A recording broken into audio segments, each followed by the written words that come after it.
some kind of policy decisions to keep them out of the hands of a lot of people who don't deserve them. They are military-style weapons. We use them to, our men and women, to defend people on the battlefield. Our neighborhoods and our communities are not battlefields. Mr. Chairman, I thank you for holding this hearing and the witnesses for being here today. With that, I yield back. The gentleman yields. Other members of the committee are reminded that opening statements may be submitted for the record, and without objection, the gentleman from Pennsylvania, Mr. Kelly, is permitted to sit on the dais and ask questions to the witnesses. I will say that votes just got called, and so what we'll do is let our witnesses do each of their 5 minutes, then we'll go into recess and come back with questions following our vote series. Does that sound good to you, Ranking Member? I'm pleased to have an important panel of witnesses before us today. I ask that our witnesses please rise and raise their right hand. Do you solemnly swear that the testimony you will give before the Committee on Homeland Security of the United States of Representatives will be the truth, the whole truth, and nothing but the truth, so help you God? You may be seated. Let the record reflect that the witnesses have answered in the affirmative. I would now like to formally introduce our witnesses. Colonel Christopher Paris serves as the Commissioner for the Pennsylvania State Police. In this role, he exercises command, administrative, and fiscal authority over the Pennsylvania State Police, the 10th largest police agency in the United States. Commissioner Paris has served in the Pennsylvania State Police since his enlistment in 1999. Thank you for the support getting to the site yesterday. Mr. Patrick Yos currently serves as the President, National Fraternal Order of Police. In this role, Mr. Yos leads the order and its more than 367,000 law enforcement members in representing police officers and the profession. Prior to taking his current role, Mr. Yos served an impressive 36 years as an active law enforcement officer. I thank the witnesses for being here today, and I now recognize Colonel Paris for 5 minutes to summarize his opening statement. Chairman Green, Ranking Member Thompson, Homeland Security Committee members, good morning. I am Colonel Christopher Paris, Commissioner of the Pennsylvania State Police. I would like to take this opportunity to offer our condolences on the passing of Congresswoman Lee. I would also like to take this opportunity to express our condolences to the Comparator family and offer our continued prayers to Mr. Dutch, Mr. Copenhaver, as well as former President Trump as they continue to recover. I'm humbled to be here today and testify about a tragic incident which has deeply impacted the Butler community, the Commonwealth of Pennsylvania, and our nation. I would like to dedicate my testimony here today to the approximately 6,400 women and men, civilian and enlisted, of the PSP who work tirelessly for Pennsylvania, and it is my honor to lead them. I'd like to offer a perspective that this is very much an ongoing, complex, and dynamic investigation. And each day, as we arrive at day 10 today, learn multiple new facts as we uncover new information as the investigation progresses. I'd like to offer a point of clarification affirmatively about PSP's role. Prior to the shooting, our role was to support the Secret Service with personnel and assets that they requested. Our operation plan completed to fulfill this responsibility consisted of 32 members, and we had two main responsibilities: a motorcade operation for the transportation with the Secret Service of former President Trump, as well as manning and staffing security posts inside the secure area of the Butler County Farm Show. Additionally, we provided two marked cars with uniformed troopers outside of the secure perimeter to provide roving duties, as the name implies, responding to incidents that may occur as a large gathering of people were moving to the venue. After the shooting, very early after the shooting, I had a conversation with the FBI, wherein the FBI is the responsible investigating agency for the attempted assassination of a former president under federal law. The same actions that led to that also led to the homicide of one Pennsylvanian and the attempted homicide of two additional, as well as the use of force by the Secret Service counter-sniper to neutralize the threat of Mr. Crooks, thus necessitating an officer-involved shooting investigation. So the PSP currently is conducting a criminal investigation parallel to and in concert with the FBI to identify any and all parties criminally culpable under Pennsylvania state law for the homicide and for the attempted homicides. And as I said, we are additionally conducting an investigation into the U.S. Secret Service counter-sniper who neutralized the threat posed by Crooks after he opened fire. I've been recently briefed about the Department of Homeland Security's commissioned after-action report. I can tell you that the Pennsylvania State Police will fully cooperate with that investigation, and it's my hope that I can answer some questions here today without sacrificing that ongoing investigation and prove to be of value to the committee. Thank you very much.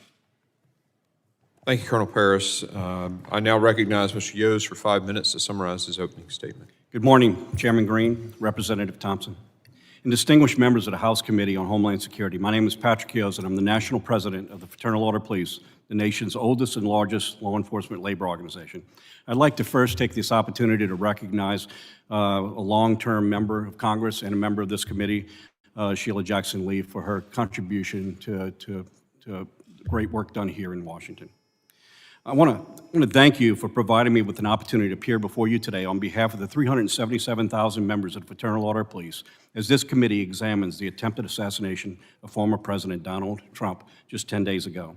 Before I begin my testimony, I want to express my admiration for the Secret Service agents who jumped into action and protected the former president. Rarely does the public witness just how selfless these agents are, placing themselves between flying bullets and their protectee. They, along with state and local law enforcement officers on the scene that day, demonstrated extraordinary courage. I also want to extend my thoughts and prayers to the family of Corey Comparator and the others who were injured that day. My testimony today will not be specific to the attempted assassination of President Trump. Instead, I hope to provide a perspective of state and local law enforcement when providing support and assistance to these events. We must remember that the law enforcement mission is a shared mission, and agencies at every level routinely cooperate and collaborate with one another. Law enforcement in our country is highly decentralized, with more than 90% of services provided by state and local agencies through more than 18,000 different jurisdictions. State and local agencies would not be effective without the support of their federal colleagues, and our federal partners would be unable to perform their functions without the assistance of state and local agencies. Anyone suggesting that the United States Secret Service not rely on state and local agencies at these events is simply uninformed. At these events, local law enforcement works under the direction of the United States Secret Service, which must ensure that all agencies involved at the event have a clear understanding of their roles and responsibility. Law enforcement agencies provide valuable community insight that can be crucial in identifying potential risk and issues. They contribute resources, personnel, and support that augments the capabilities of the U.S. Secret Service to ensure that there's adequate staffing and all contingencies are covered. Local law enforcement should be part of the command post and communications center to facilitate real-time information sharing and rapid response to emerging situations. This collaborative planning process ensures that all potential risks are identified and mitigated, and that local officers are fully integrated into timely and coordinated responses. Our presence is a vital part of the security matrix, but the United States Secret Service ultimately is responsible and is the final arbiter of any security matters affecting their protectee and the public. Clear and constant communication between participating agencies and the United States Secret Service is crucial to ensure the security of the protectee and everyone at the event. All this said, there were critical failures of security at the event in Butler. It is important that we learn from these failures to better provide safety and security for our leaders moving forward, as in public also attending these events. In the coming election, we will have extraordinary challenges placed on our Secret Service as they provide security at sites all across this nation over the next 4.5 months. And I'm confident that state and local law enforcement agencies are well prepared and ready to assist the United States Secret Service in this mission. I want to pause for a moment, and I want to flag another issue that often creates unnecessary obstacles for agencies within working together in real time, and that being interoperable communications. In the aftermath of 9/11, Congress wisely established FirstNet to address the voice and data communication failures faced by officers, partners, and first responders. To facilitate full use of FirstNet's advanced capabilities, we strongly urge Congress to ensure that our nation's public safety organizations at all levels of government are aware of and fully leverage the critical communication lifeline. Further, Congress and the FCC must take all necessary steps to guarantee FirstNet's continued success and evolution. In conclusion, close collaboration between Secret Service and their advanced teams and in local law enforcement agencies provide indispensable support that ensures the safety and security of our nation's leaders and the public. These collaborative efforts should exemplify the very best in our interagency cooperation and underscore our collective commitment to national security. I want to thank you for the opportunity to appear here today, and I'd be more than happy to answer any questions. Thank you, Mr. Yos. And Colonel Paris, I just want to make sure I say this. You feel comfortable at any time to say, I'm sorry, this could compromise the investigation. These guys get this all the time. This is classified information. They're accustomed to that. So just, you know, they're gonna be cool with that, I assure you. Members will be recognized by order of seniority when we come back from votes, but we will take a recess and return 10 minutes after the last vote.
They might have.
Mic check, 1, 2, 3.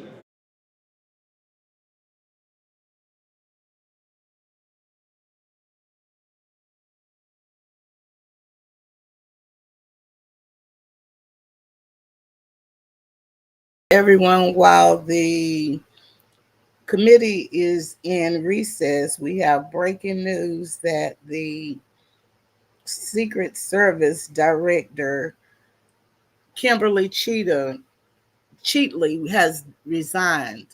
Do you think that she should have been given the opportunity to resign, or should she have been fired? So which one do you think should be? Let me get some chat. Put this in here. All right. Say, do you think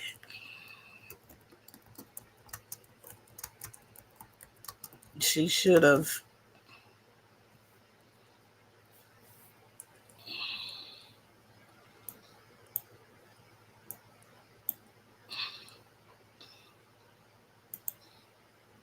do you think she should have been given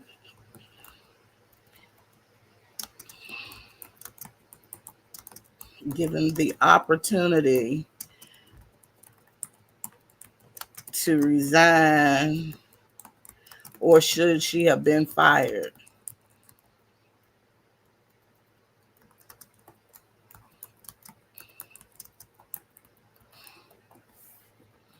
Okay. Because, with being fired, you don't get the benefits that you get, but she resigned. Well, they were calling for her to resign. But now that she has, we see that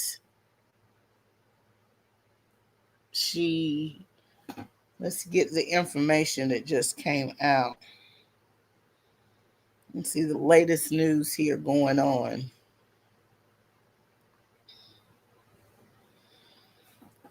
Yes, breaking news.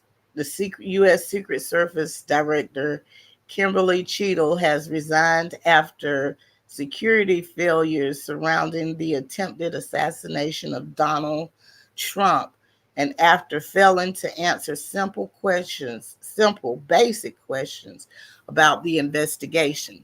So she has resigned as of today. This is breaking news while the committee is on break. They're doing a vote, so I'm sure their break has been extended based on the fact that of her resignation. Do you feel like she should have been given the opportunity to resign, or should she have been terminated, fired? If it was us, a lot of people don't get that opportunity. They are just fired, point blank. So let me see if this is her resignation letter. They have not posted her resignation letter yet. So we're going to bring up the resignation letter. I mean, yesterday, as you all saw, I'm going to put the link to the video from yesterday of her testimony. It was really pathetic watching her testify because she would refuse to answer any questions, just basic questions. So this is the link to the video from yesterday of her testimony to the committee. So we're unclear what's going to happen with this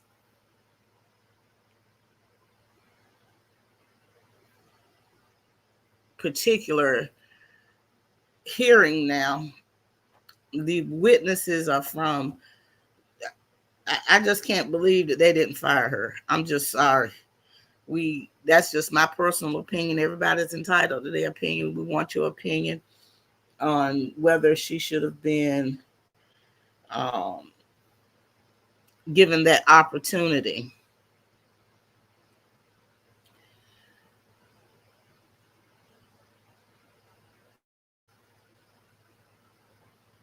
Okay, so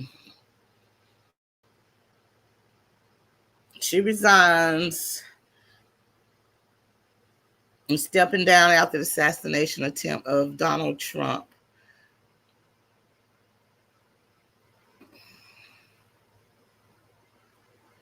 House Speaker Mike Johnson says the resignation of Secret Service Director Kimberly Cheatle was overdue and that it should have happened at least a week ago. News of Cheatle's resignation happened just as Johnson and the Republican leaders were wrapping up their weekly press conference this morning. I'm happy to see that, Johnson said. I'm happy to see that she has heeded the call from both Republicans and Democrats. We now have to rebuild the Americans' faith, people's faith, and trust in the Secret Service as an agency. Earlier Tuesday, Johnson and the Democratic leader, Hakeem Jeffries, announced the formation of a bipartisan task force to investigate the attempted assassination of former President Donald Trump and the security failures that led up to it. Minutes after news of Cheatle's resignation broke, Trump posted a statement on his social media network, Truth Social.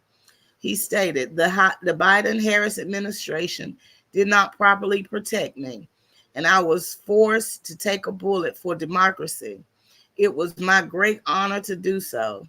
Trump's campaign did not immediately respond to the message seeking comment on Cheatle's resignation. It was not clear if Trump's post is in reaction to the news about the Secret Service director's resignation. The director of the Secret Service is stepping down from her job following the assassination attempt against former President Trump that unleashed intensifying outcry about how the agency tasked with protecting current and present and future, past, current, and future presidents could fail in its core mission. Cheatle had served as Secret Service Director since August 2022. She announced her departure in an email she sent to staff. She had been facing growing calls to resign and several investigations into how the shooter was able to get so close to the Republican presidential nominee at an outdoor event in the rally in Pennsylvania. Insiders who were close to Joe Biden's struggle as describing a president who dodged his determination of presidency.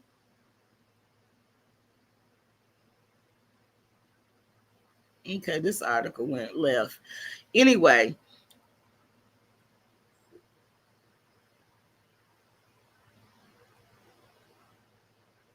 this was a bipartisan effort from both the Democrats and the Republicans regarding the call for Cheatle to resign. Let's get more information on this. Now, they were supposed to be in recess only 10 minutes, but I'm sure that this breaking news have changed the scope of this. I'm going to bring up the video of some of her testimony from yesterday so that we can watch some of her testimony from yesterday.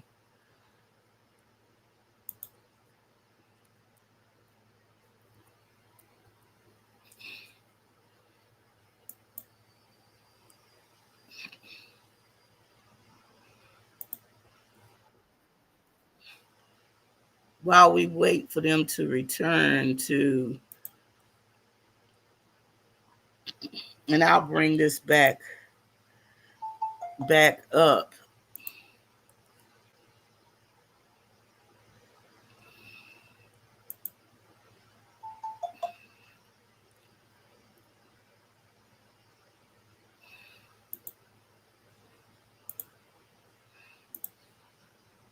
Some of her testimony from yesterday.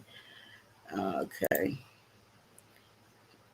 Let's watch some of her testimony from yesterday. Let me bring the volume in, and I'll bring up the committee with the witnesses when they return. Okay.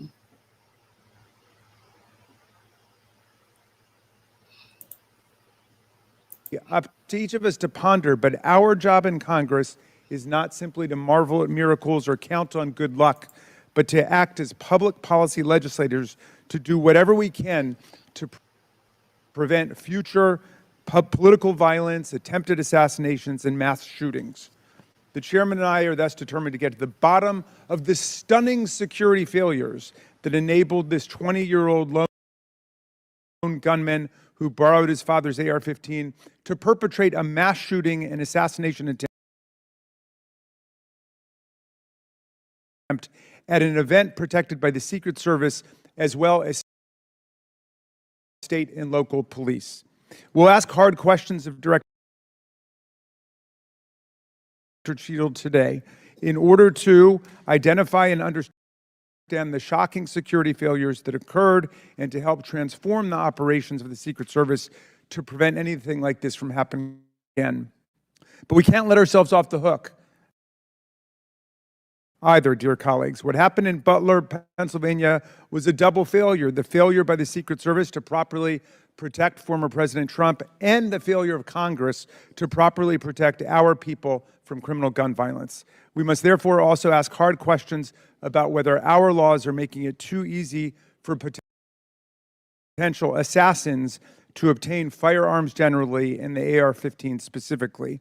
Mr. Comparatore, former President Trump, and the other rally attendees wounded in Butler are now members of a club no one wants to belong to, the thousands of people who have fallen victim to mass shootings. Last year, we had 655 mass shootings in America, defined as 4 or more people being shot or killed in a single event, not including the shooter. 712 people died and nearly 2,700 people were wounded in these attacks in 2023.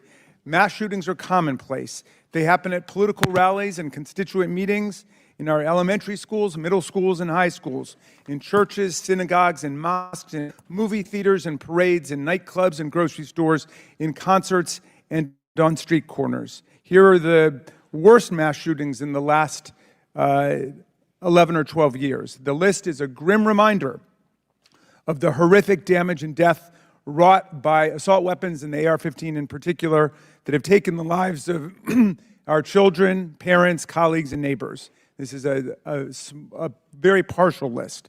Mass shootings have become so frequent that we don't even hear about them anymore. Since the mass shooting in Butler, there have already been at least 10 additional mass shootings in America, 2 of which took place the same day that former President Trump was targeted. One of the mass shootings on that violent Saturday, July 13th, happened at 11 p.m. at a nightclub in Birmingham, Alabama, where 4 people were shot dead and 10 others wounded. This means, amazingly, that the Butler attack was not even the deadliest mass shooting to happen in America on that day.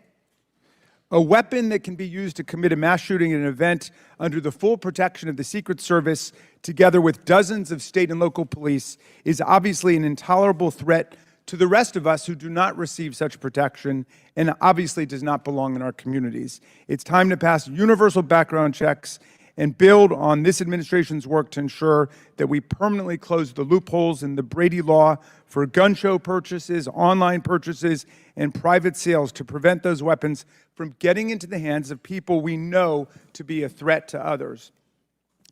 What happened in Butler shows why even closing these loopholes, however, will not keep assault weapons out of the hands of potential assassins and mass murderers. Under federal law and in the vast majority of states, 5 minutes, but take all the time that you need. Obviously, the rules that we will abide by, when you're finished with your statement, we will then turn to questions. Each member will have 5 minutes. And just a note to the members, I'm going to strictly adhere to the 5 minutes. Once 5 minutes is up, I will hit the gavel. If the director is in the process of answering a question, we'll certainly let her finish her answers. and then we will move on. We're going to have about 100% attendance here today, plus a few additional add-ons. So this will be a very lengthy hearing, and we want to make sure every member gets their 5 minutes uninterrupted to be able to ask these important questions in this very bipartisan hearing today. I now recognize Director Cheadle for your opening statement. Thank you. Can't go? Do this to clear out stuck poop fast. On June 17th in 2019, my mom was rushed to the hospital to have what was basically a log of poop surgically removed from her colon. What happened was... Good morning, Chairman Comer, Ranking Member Raskin, and distinguished members of the committee. My name is Kimberly Cheadle, and I am the Director of the United States Secret Service. I appreciate the opportunity to appear before you today. The assassination attempt of former President Donald Trump on July 13th is the most significant operational failure of the Secret Service in decades, and I am keeping him and his family in my thoughts. I would like to offer my sincerest condolences to the family of Corey Comparator,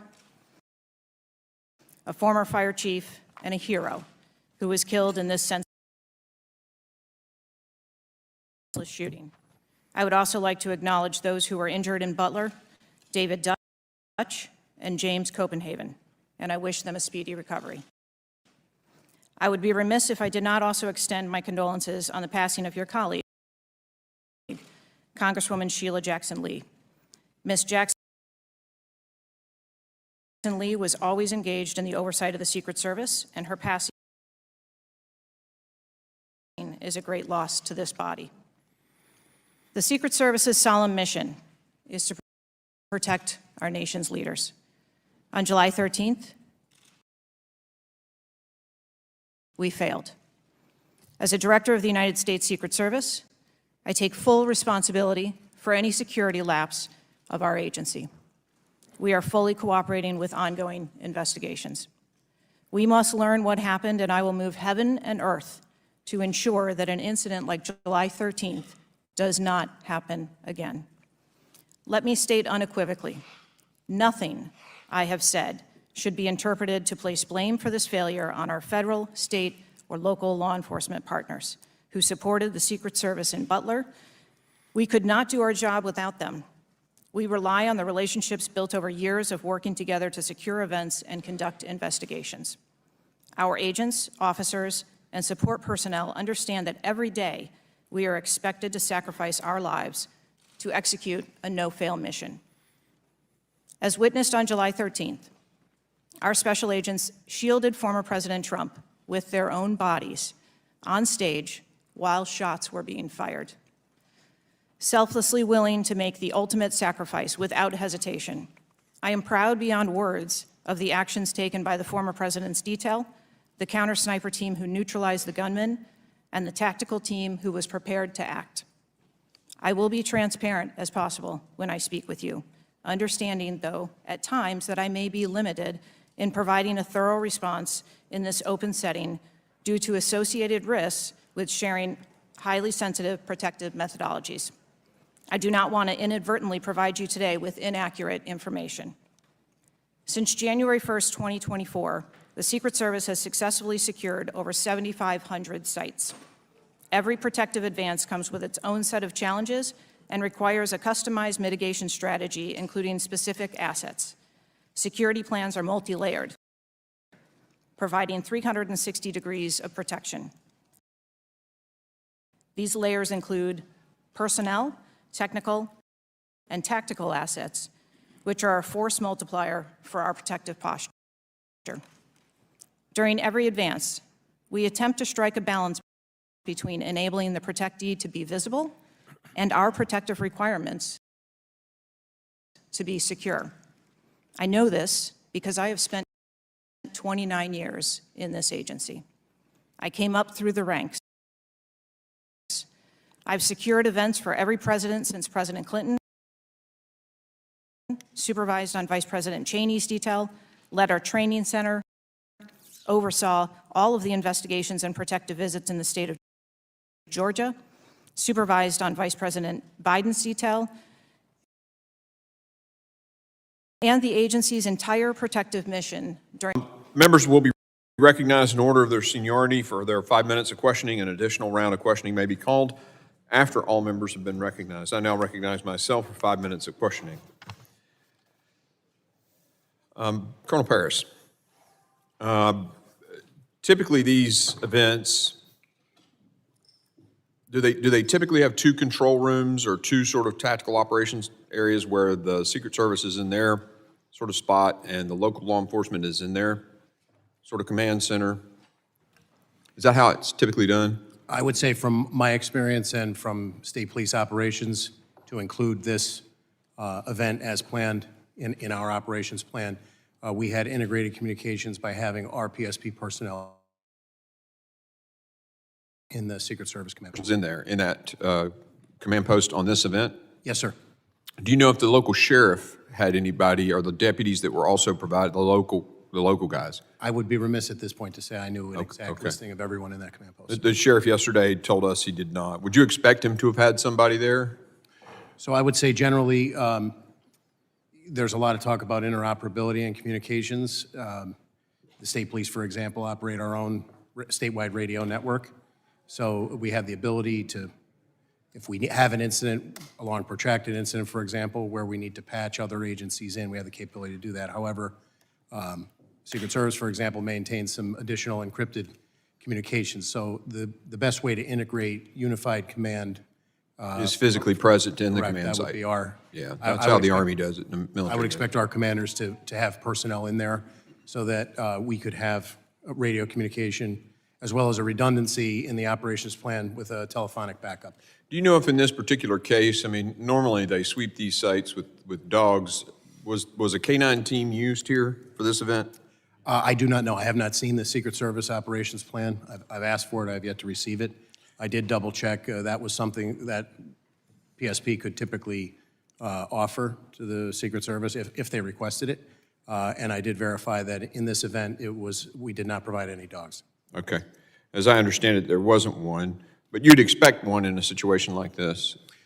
So I want to be clear that when the Secret Service interfaces with the state police for whatever protectee and level of protection they're endeavoring to provide, the Secret Service is the lead agency. So as per the earlier statement of 18,000 law enforcement agencies across the United States, it would be very difficult, I would assert, for the Secret Service to operate all across the United States and have each individual agency telling the Secret Service how the operation should be run. They're the lead agency.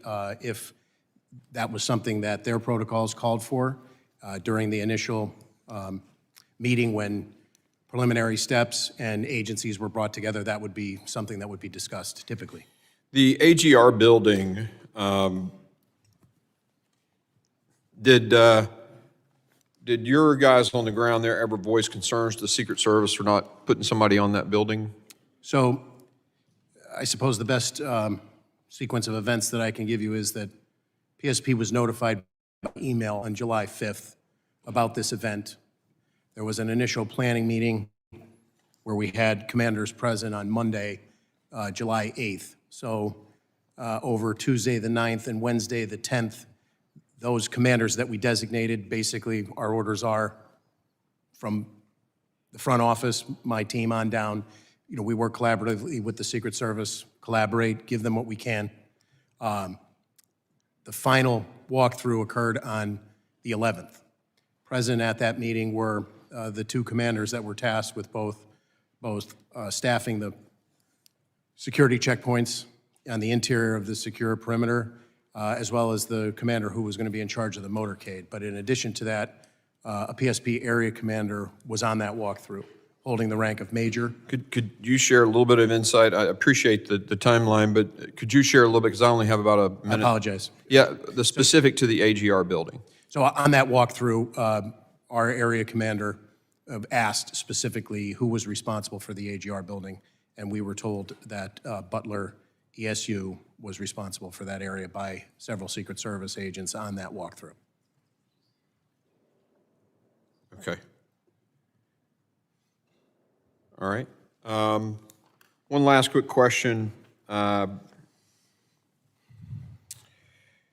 quick, I mean, I'll let you comment about it. The slope of the roof, would that have prevented a sniper from being up there? I don't believe so, sir. Okay, thank you. I yield. I now recognize the ranking member for his 5 minutes of questioning. Thank you very much.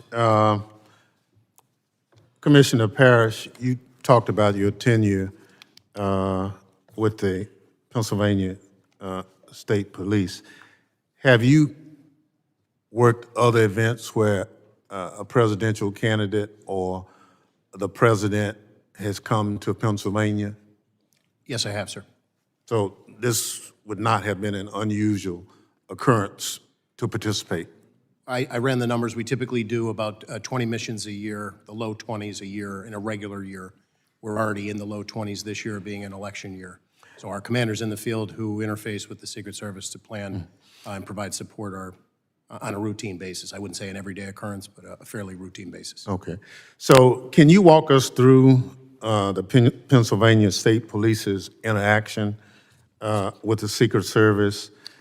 You kind of started off giving us from the point of contact that an occurrence was about to happen. Was there anything particular about the Butler, Pennsylvania event that stands out as regular, irregular, or anything? I would say, not to my knowledge, based on our discussions with our commanders who planned it, it progressed along a normal timeline. They attempted to give the Secret Service, and I believe provided the Secret Service with everything they were requested. So your role on that day in terms of the state police was what? So I would classify it as in a support role, and the two main areas of responsibility for the state troopers that were assigned that day were those participating in the motorcade to get former President Trump from his point of landing to the venue in Butler County and back, with several other additional entities that were requested by the Secret Service. And then on site, we had to staff security posts that were determined by the Secret Service. All of those posts were inside of the secure perimeter of the Butler County Farm show. I guess I was one of those individuals who traveled to Butler. Just for my information, have you had any interaction with the FBI or anything as they look into the investigation as to what you or your men observed on that day? Yes, we're conducting an investigation largely in concert with and parallel to the Bureau because the actions of crooks have federal legal implications and state law implications. Okay, thank you. President Yost, in your comments, you talked about the need for communication. You talked about FirstNet. And so we have federal, state, and local law enforcement at an event like what we're talking about in Butler. But in our conversation with some of the locals, not state police, but the sheriff's department and the chief of police in Butler yesterday, those individuals did not have communication with actually state police or Secret Service. Would that, in your professional opinion, be a vulnerability for managing an event like this? Well, I think we can go back to 9/11 when we identified at that time that the interoperability of different agencies to be able to communicate really was a hindrance. There's an infrastructure in place now to address these interoperabilities, but at the same time, they're not always utilized in every event. I do not have any direct knowledge whether that was the issue here, but I can tell you it is a common issue in law enforcement and an ability for our agencies not to be able to communicate. Not that the technology is not necessarily there, it's because that they're not always incorporated. Yeah, you know, we passed legislation mandating, obviously, FirstNet interoperability, and we tied funding to make sure that that happens. But here we are looking at this situation, and we picked up some valuable information that we're still not where we need to be on that. I would think that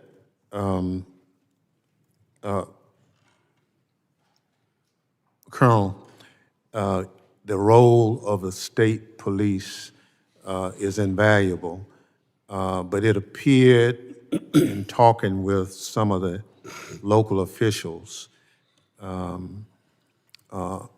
as you say, it's just, you're not primary, you're kind of secondary in that role, that we need to somehow, as a committee, look at how do we enhance the overall mission so that we have no gaps. So,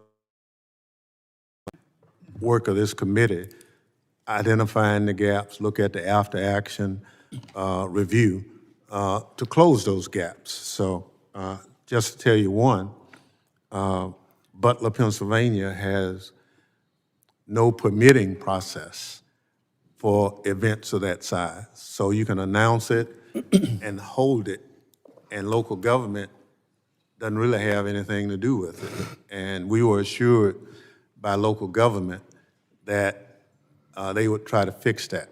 That they said we have to be more involved in events of this size, so that if this was not the best venue, then that permitting could have gotten engaged and suggested an alternate venue, those kind of things. So thank you very much. I yield back. The gentleman yields. I now recognize Chairman McCall for 5 minutes of questioning. Thank you, Mr. Chairman. And I want to thank you for the site visit that we had at Butler, Pennsylvania yesterday. It was very eye-opening, educational. I agree with the ranking member's comments in terms of, after 9/11, after 9/11, connecting the dots and federal, state, and local working together was the answer. I led a joint terrorism task force when I worked at the Department of Justice, and I also was involved in national security events, so I kind of know how these things operate. My question is to Colonel Paris.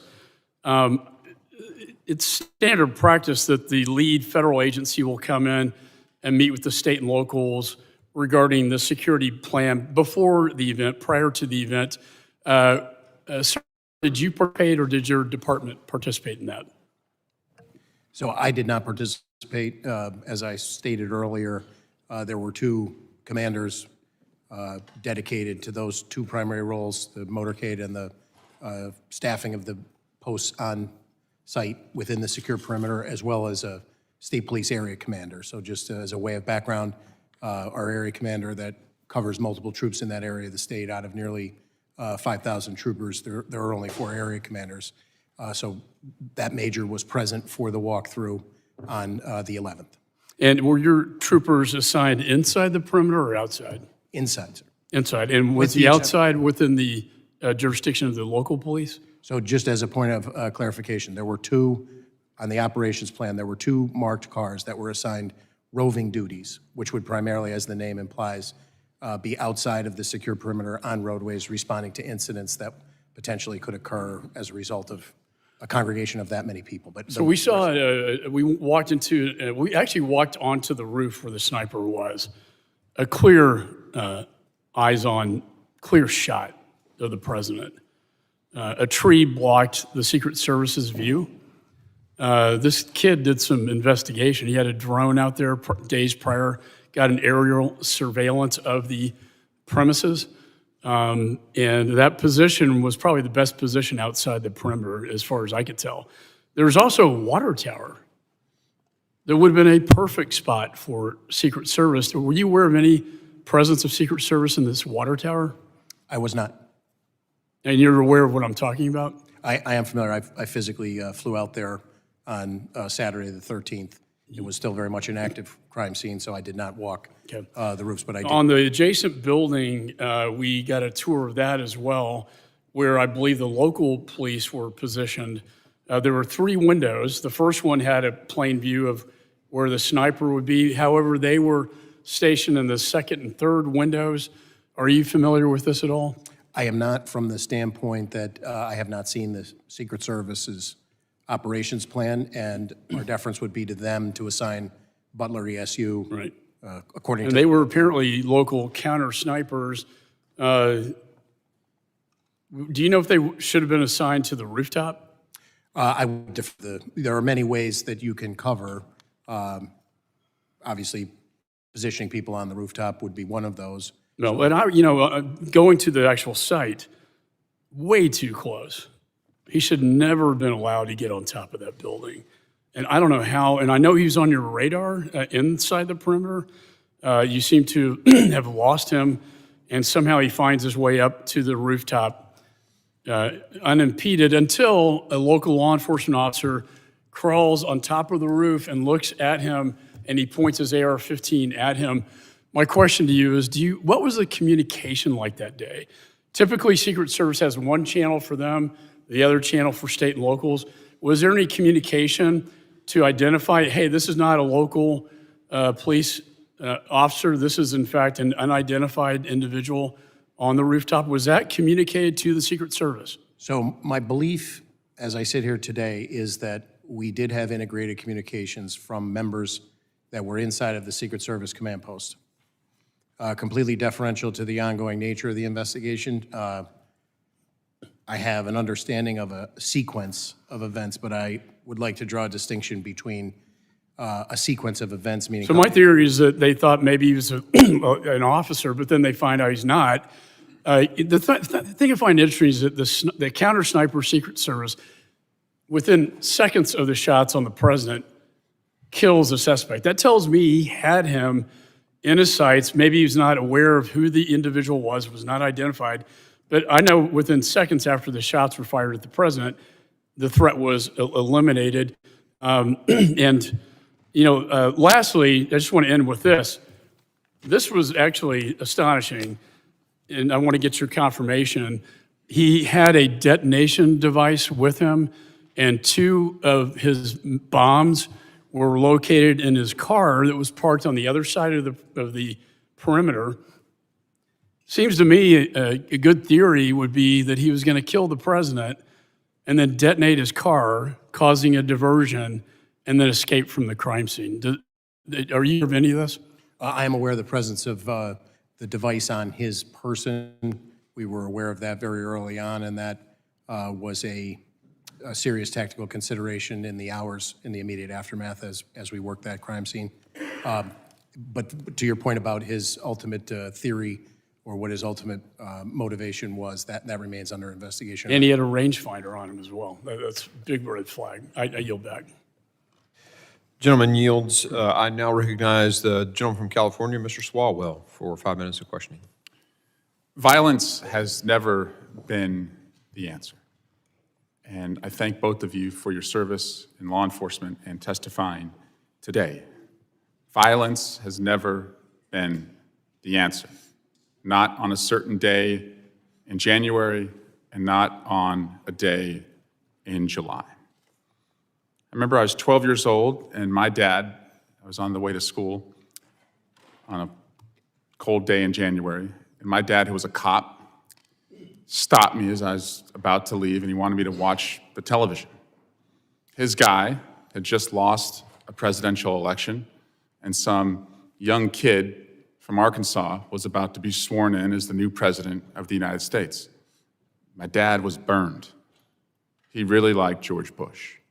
He did not like Bill Clinton. But he told me to stop and watch the television coverage of the inauguration because he said, look at that, son. He said, that's what makes us so special. My guy lost, this guy's getting sworn in, and not a shot has been fired. That's what makes us different. Violence has never been the answer.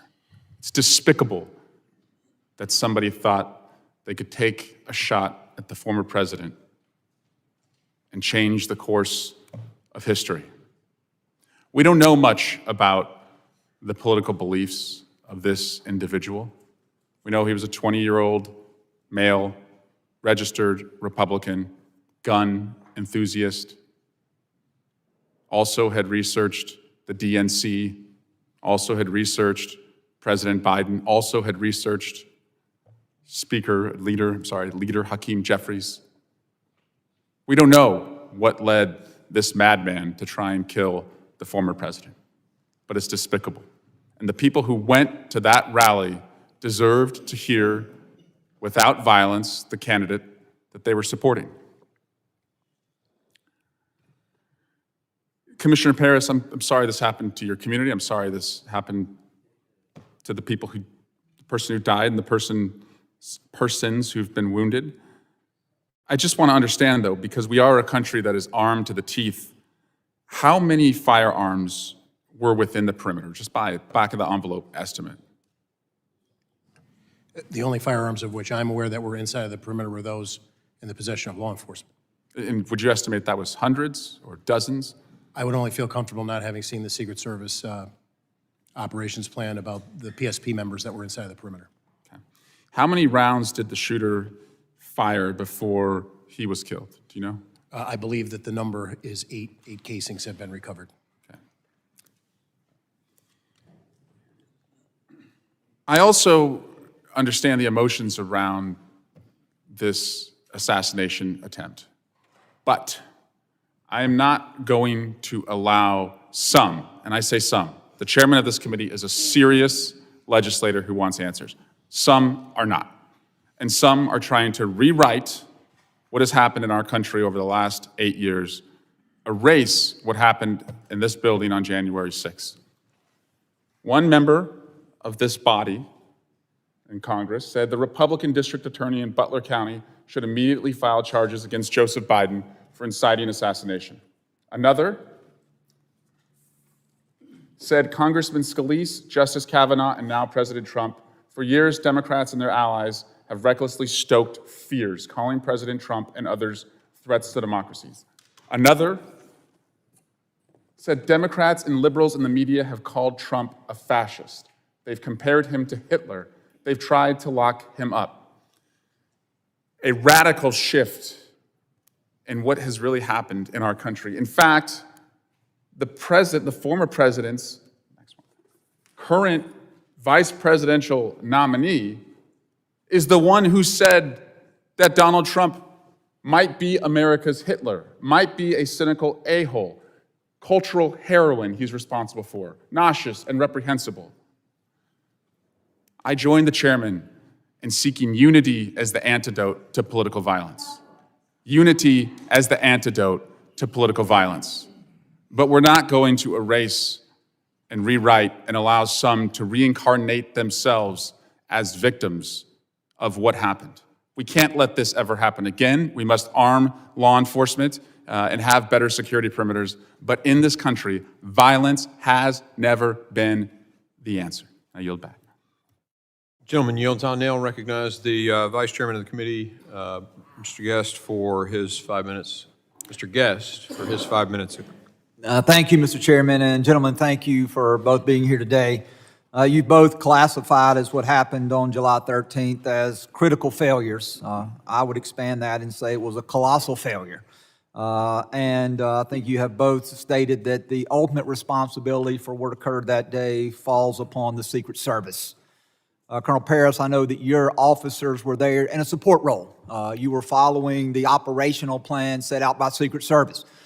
You testified that the primary responsibilities for your officers were motorcade and then the interior perimeter, and that you had 2 roving officers there, really just out there to provide support if necessary and called upon. You mentioned earlier that you went to the scene on the 13th, and thank you for going there and being a part of that. And you also testified earlier that you have not been provided the operational plan by the Secret Service. Is that correct? That's correct. We haven't received it yet. When did you request that? I'd have to go back and check in the earlier part of the investigation. That was just something that we asked for as a matter of course. We were not told no. We just, to date, have yet to receive it. And that would be important, would it not, if you're going to investigate what happened on that day? The operational plan, that is the starting point for all the events that later transpired. Is that correct? Well, I don't want to overstate The role of the state police here is to investigate the 3 Pennsylvanians that were shot and the use of force by the Secret Service counter sniper. To the extent that we need to know the sequence of events leading up to that, we obviously would like to know as much as we can, but it's not our role to do an after-action report on the sequence. Well, but all the shootings occurred simultaneously. The same shot that struck President Trump, one of those shots killed one of your fellow citizens, and 2 others were injured. And so you can't separate the two. This is one investigation into a shooting that occurred in which one of your citizens were killed, 2 more were fatally injured, in which the president himself was struck. And so the fact that the Secret Service is stonewalling your investigation, that they're not providing you this information. We saw the testimony yesterday from the Secret Service director where she refused to answer questions and has now resigned. I find that to be especially troubling. We have the Secret Service not wanting to cooperate with Congress, not wanting to cooperate with a fellow law enforcement agency, and I personally find that troubling. As we look, and as you are aware from speaking to your officers that were there physically on the scene that day, did Secret Service, did they have any drones in the air so that they could have an eye in the sky and see what was happening to your knowledge? To my knowledge, I'm not aware that they were using drones, but that And I haven't seen the operations. does your agency have drones? We do maintain some drones. So if Secret Service would have requested your agency to fly drones that day, you would have been able to do so. Is that correct? We would have endeavored to try to honor that request, yes, sir. And you testify that you've been to the scene of the shooting. Did you see the water tower that's located approximately 100 yards from the building where the shooter fired those shots? I did see it, sir. And would it have been possible to have put an officer, and again, that's not your responsibility to do that, that's the Secret Service's, but would it been possible to put an officer there looking down on the scene of the rally and the building where the shooter occurred? Would that have been something that would have been possible to do? Presuming that there's a way to access the water tower. I didn't walk over. I was probably several hundred yards away, so I can't say that I could. And if you had an officer up there, that would have provided you a strategic viewpoint of the events that were transpiring below, correct? I would agree, tactics, height gives a tactical advantage, yes, sir. And then I want to ask you also about the roof where the shooter was located. You said you didn't go on the roof, but you viewed the roof. Is that correct? Yes, sir. The Secret Service director, prior to her resignation, said that she did not put anybody on the roof because it had a sloped roof that would have created a safety concern. I was in Butler, Pennsylvania yesterday with many members of this committee. My fellow member, Carlos Jimenez, who is 70 years old, and I guess he doesn't mind me saying that since he has put that information out there. There's video of him easily traversing the roof, walking across the roof, and even though he is some 50 years older than the shooter. And so my question is, do you agree with the assessment of the former Secret Service director that the roof was so sloped that it created safety concerns? I can't agree with that statement, sir. All right, thank you very much. I'm out of time, and I yield back. Gentleman yields. I now recognize Mr. Correa for 5 minutes of questioning. Thank you, Mr. Chairman, and I want to thank you and the ranking member for putting together the trip to Butler yesterday. Good, eye-opening trip. And Colonel Paris, thank you for hosting us out there. I certainly hope that the Secret Service does cooperate with us in our investigation as to what went wrong. Secret Service has to be 100% correct all the time. There's small force, 2,300 plus maybe 1,300. So you local police officers are the force multiplier. And to hear you say that miscommunication was an element here is unacceptable. We talked earlier to the fact that FirstNet was put together post 9/11. It's a little bit over 20 years ago. And to hear that we still don't have the technology for people on the ground to talk with each other is of concern. It's even of greater concern to me when I was taking a tour of that farm in Butler, Pennsylvania yesterday. I had local law enforcement officers, local electeds coming to me, whispering to me There's more here to the story. We need to talk about what actually happened. To have people that were on the ground there, concerned, afraid of stepping forward is unacceptable. To tell us of other failures that maybe this committee does not know about yet, that were part of what happened in Butler, Pennsylvania, is unacceptable. I asked one of the officers, safety officers, could you talk to the Secret Service? Said, no, we can't communicate. Took us 15 minutes to communicate with them. Local elected official who said, I have other stories that I need to talk to you about when you have a moment. Ladies and gentlemen, we're 4.5 months away from this election. Pennsylvania is a battleground state. You will have these kinds of events again. And to know that we don't have the facts, let alone execute a plan to fix the holes, is unacceptable to our democracy and to our country. We can talk about the facts. The facts are a lot of things went wrong. Let's talk about how to fix it now. I think we start with accepting the fact that things went wrong and that we need more resources. Colonel Paris, your volunteers, your officers that you put on the line to help the Secret Service, are they actually compensated somewhere for their overtime, their extra time they're out there? They're in a paid status, yes. They're not, we assign them to those duties, and if they incur overtime as a result of the contract, the contractual bargaining agreement, we pay them. So let me ask you something in the minute and a half I have left. One of the local officers there, after we spoke a while, I said, well, let me summarize what you just told me. You're asking me who's in charge. And he asked me, yeah, I want to know who's in charge. I said, well, let's talk some more. And he said, Lou, we don't know if it's the campaign or the Secret Service that's in charge here. Said, if I called for a row of dump trucks to be put up behind the stand, it wouldn't happen because the optics would not be good for a campaign rally. I want to know who is in charge protecting our national candidates. And Mr. Chairman, I'd like to see if we can ask those tough questions. This is not a Democrat or Republican issue. This is about trying to come up with some rules, protocol to make sure this does not happen again. After the events, we can sit here, we can point fingers at each other and talk about partisanship. It's not going to fix our democracy or electoral system.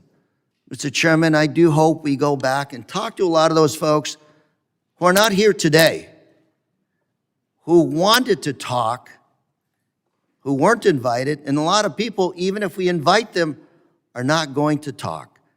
Because frankly speaking, they want to keep their heads down as the shooting continues. Thank you, Mr. Chairman, and I yield.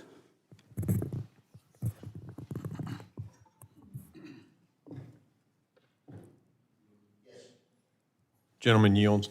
I now recognize Mr. Bishop for 5 minutes of. Thank you, Mr. Chairman. Colonel Paris, are you aware whether any law enforcement officer or officers was or were posted in the second floor window of the AGR building? I am aware, yes, sir. And what is the answer? To my knowledge, there were 2 posted there from Butler ESU.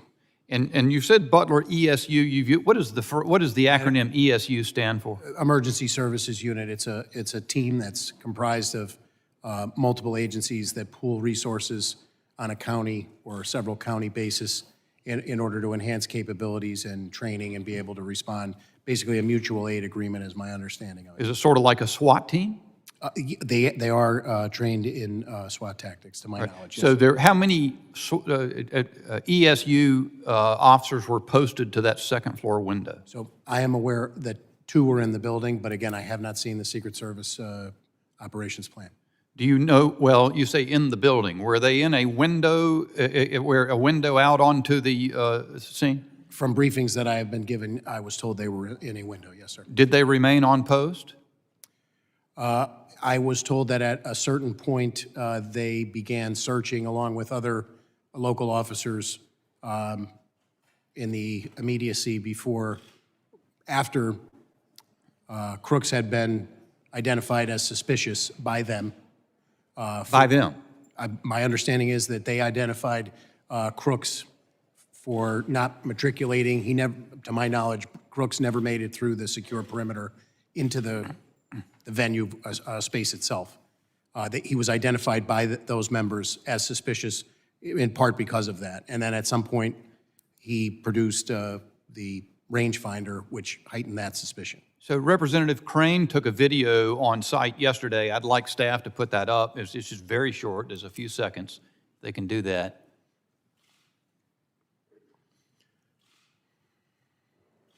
If I understand correctly, this is from the second window of the AGR building. You can see that window comes out from the sash and swings out to the right. There's an aerial photo right after Crooks was killed, where Crooks's body's on the roof, and that window was open. Was it from this vantage point that those ESU officers spotted Crooks? I don't know that particular window, but my understanding is from a second-story window is where he was initially spotted. Okay, so are you then saying that, to your knowledge, those ESU officers left the location where they could look out the window to go in search of this person? That is my understanding. So sometime between the time he was spotted on the ground and identified as someone suspicious until the shooting, they had left that post to go look for him. Is that what you're saying? My understanding is yes, along with other municipal officers that responded to that area. And that's based on interviews that we've conducted, and I want to be very clear that I don't want to establish a timeline minute by minute because we don't have that yet. I think that's revelatory. I haven't heard that information. I did hear before that and there's a local news station. Well, there's a local news station report from July 17 that says that local law enforcement were told they couldn't be responsible for securing the AGR building during the Trump rally. And of course, you've testified a moment ago, or earlier in this hearing, that it was your understanding that the meeting with the Secret Service on the site was that ESU was going to handle the AGR building. Which is it? Do you know? My understanding is what my initial answer was. Okay. You also, in response to Mr. McCall, you started to say something. You were saying that you did have integrated comms, and you were saying you were deferring to the ongoing investigation, but you have an understanding of the sequence, and then he cut you off and went on to another question. Do you know what you were about to say? Do you remember that? Just that we had members of PSP inside of the Secret Service command post, and we were maintaining communication with our people. Had ESU maintained position in that window overlooking the roof, isn't it true that they would have had a clean shot at Mr. Crooks as he was ascending the roof to his shooting position?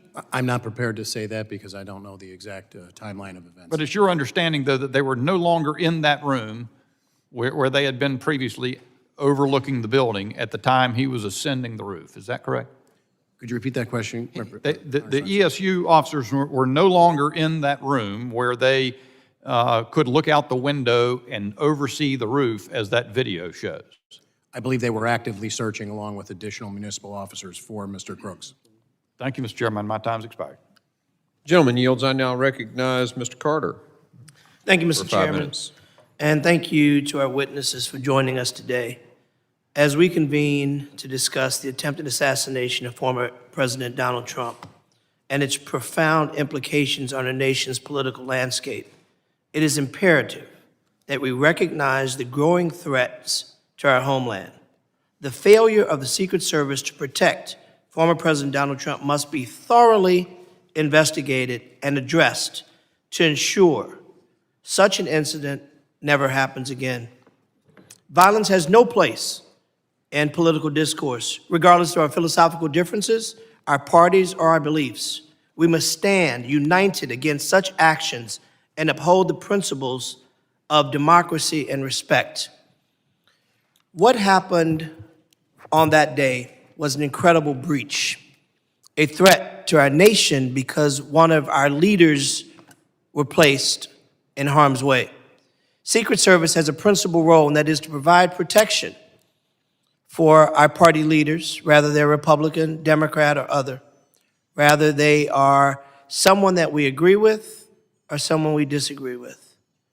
It's not a luxury, it's a necessity, it's an imperative.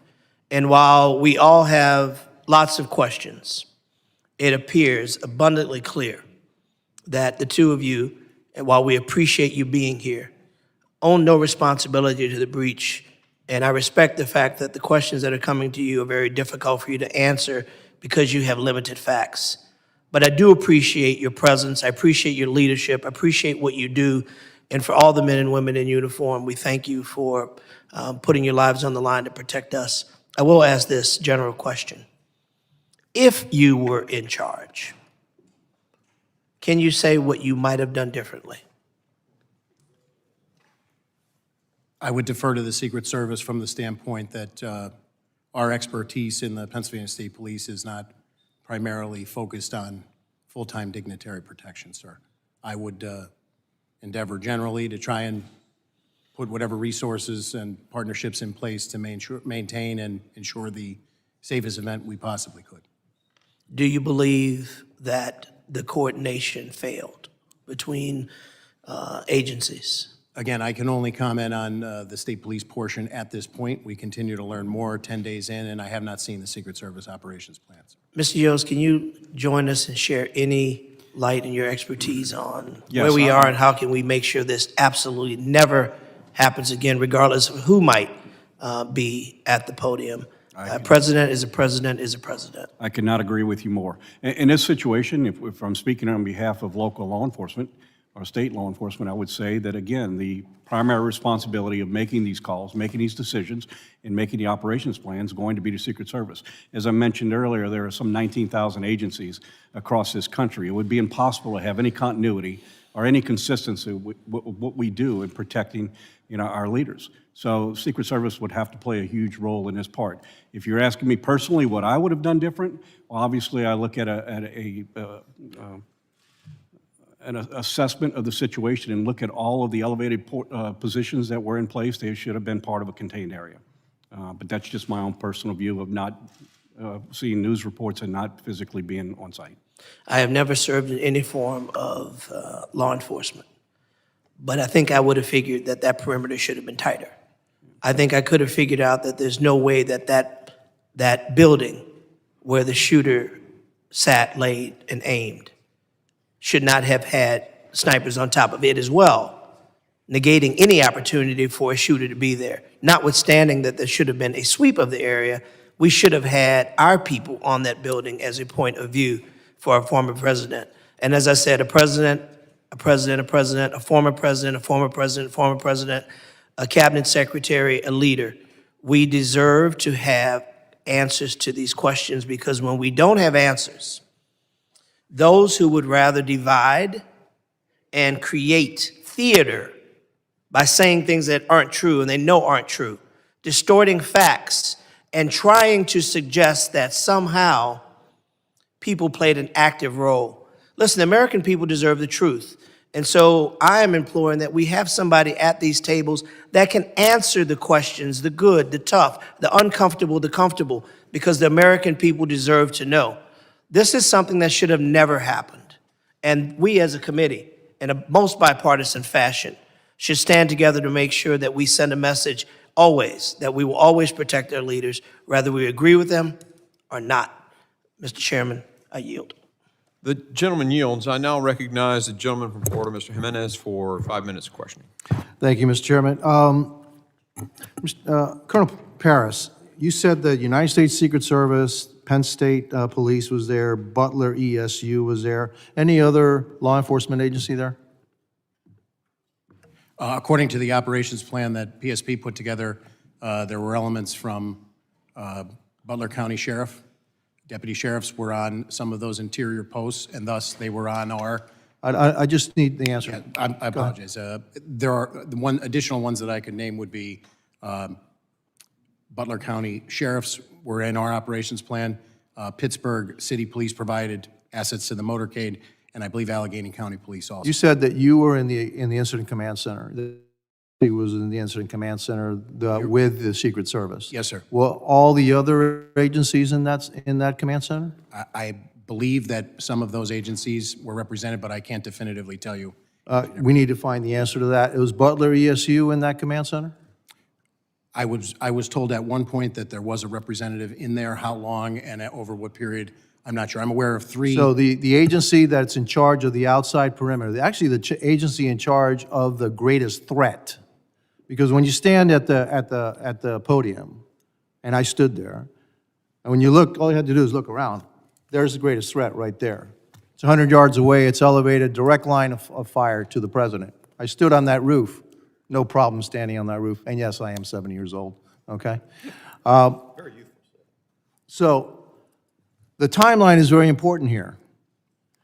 If, in fact, they thought that Mr. Brooks was so suspicious that they actually pulled the ESU counter snipers away, because there were counter snipers, what I understand, in that window, a way to look for him. And from what I understand the timeline, it's about 20 minutes before the president came out. Was that information relayed to the Secret Service, that they were looking for a suspicious individual and that people had been pulled away to look for that suspicious individual? Was that relayed to the Secret Service? I believe that it was. And was that relayed to the Secret Service, the team that surrounds the president himself? I can't answer that. Well, if it wasn't, that's another big mess up. And I can tell you, this is just one of a bunch of mess ups that I've seen. One of them, question that I have is, why in the world was that team from ESU in the building to begin with? Why weren't they on a rooftop? And it was a hot day, right? And so that's another question that I'm going to, why were you assigned inside a building when you have a little window, it's like this big, right? And your line of sight out of that window, unless you stick your head out of the window, is pretty limited, your view. So why were you inside and not outside? Who said for them to be inside and not outside? What did the Secret Service tell you were inside the perimeter, right? Yes. For the most part, You're saying you were inside the perimeter. Me personally, or the? No, I'm saying your agency was inside Yes. the perimeter. But actually the biggest threat was outside the perimeter. And so who developed a plan to protect the outside of the perimeter? There's only one agency. That's the United States Secret Service. Because you really can't ask the local agency to do that because they're not in the business of dignitary protection. They don't do it all the time. You don't do it all the time. They do it all the time. So, Mr. Chairman, we're going to need those other agencies to come in. We need a timeline. Who said what to who, and what the action that was taken. You know, one thing that I noticed in another video, and I've got to find out if it's true, and it appears to be true, is that the snipers on the south side reposition to look to the north side. And I want to know what the timeline for that was. How far in advance were the snipers, the counter snipers on the south side told, hey, you need to look at a threat on the north side? And how much time was there between that and then the shots being fired? Do you have any information on that? I do not have a specific timeline. Okay, and those are that's the information that we need. It's not unusual to have people on different frequencies. Actually, you have to because you have so many people, but you have to have everybody in the same place so they communicate with each other. So we need to know if everybody that was in charge or had responsibility for protecting not only the interior perimeter, but outside the perimeter, if they were all in that incident command center. And if they weren't, that's a huge problem too. Thank you, and I yield back.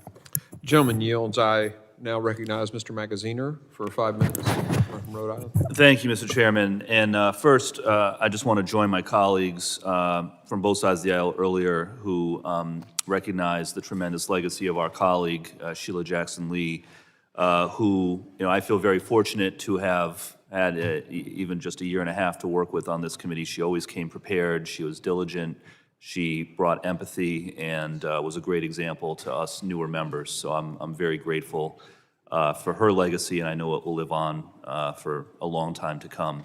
And I also join my colleagues on both sides in condemning the assassination attempt on former President Trump and condemn all acts of violence. Violence is not the answer. Our condolences go out to the family of Corey Comparator and all who were injured and traumatized by what occurred that day. And I think about the children who were at that event and had to witness that. And that is something they will carry with them for the rest of their lives.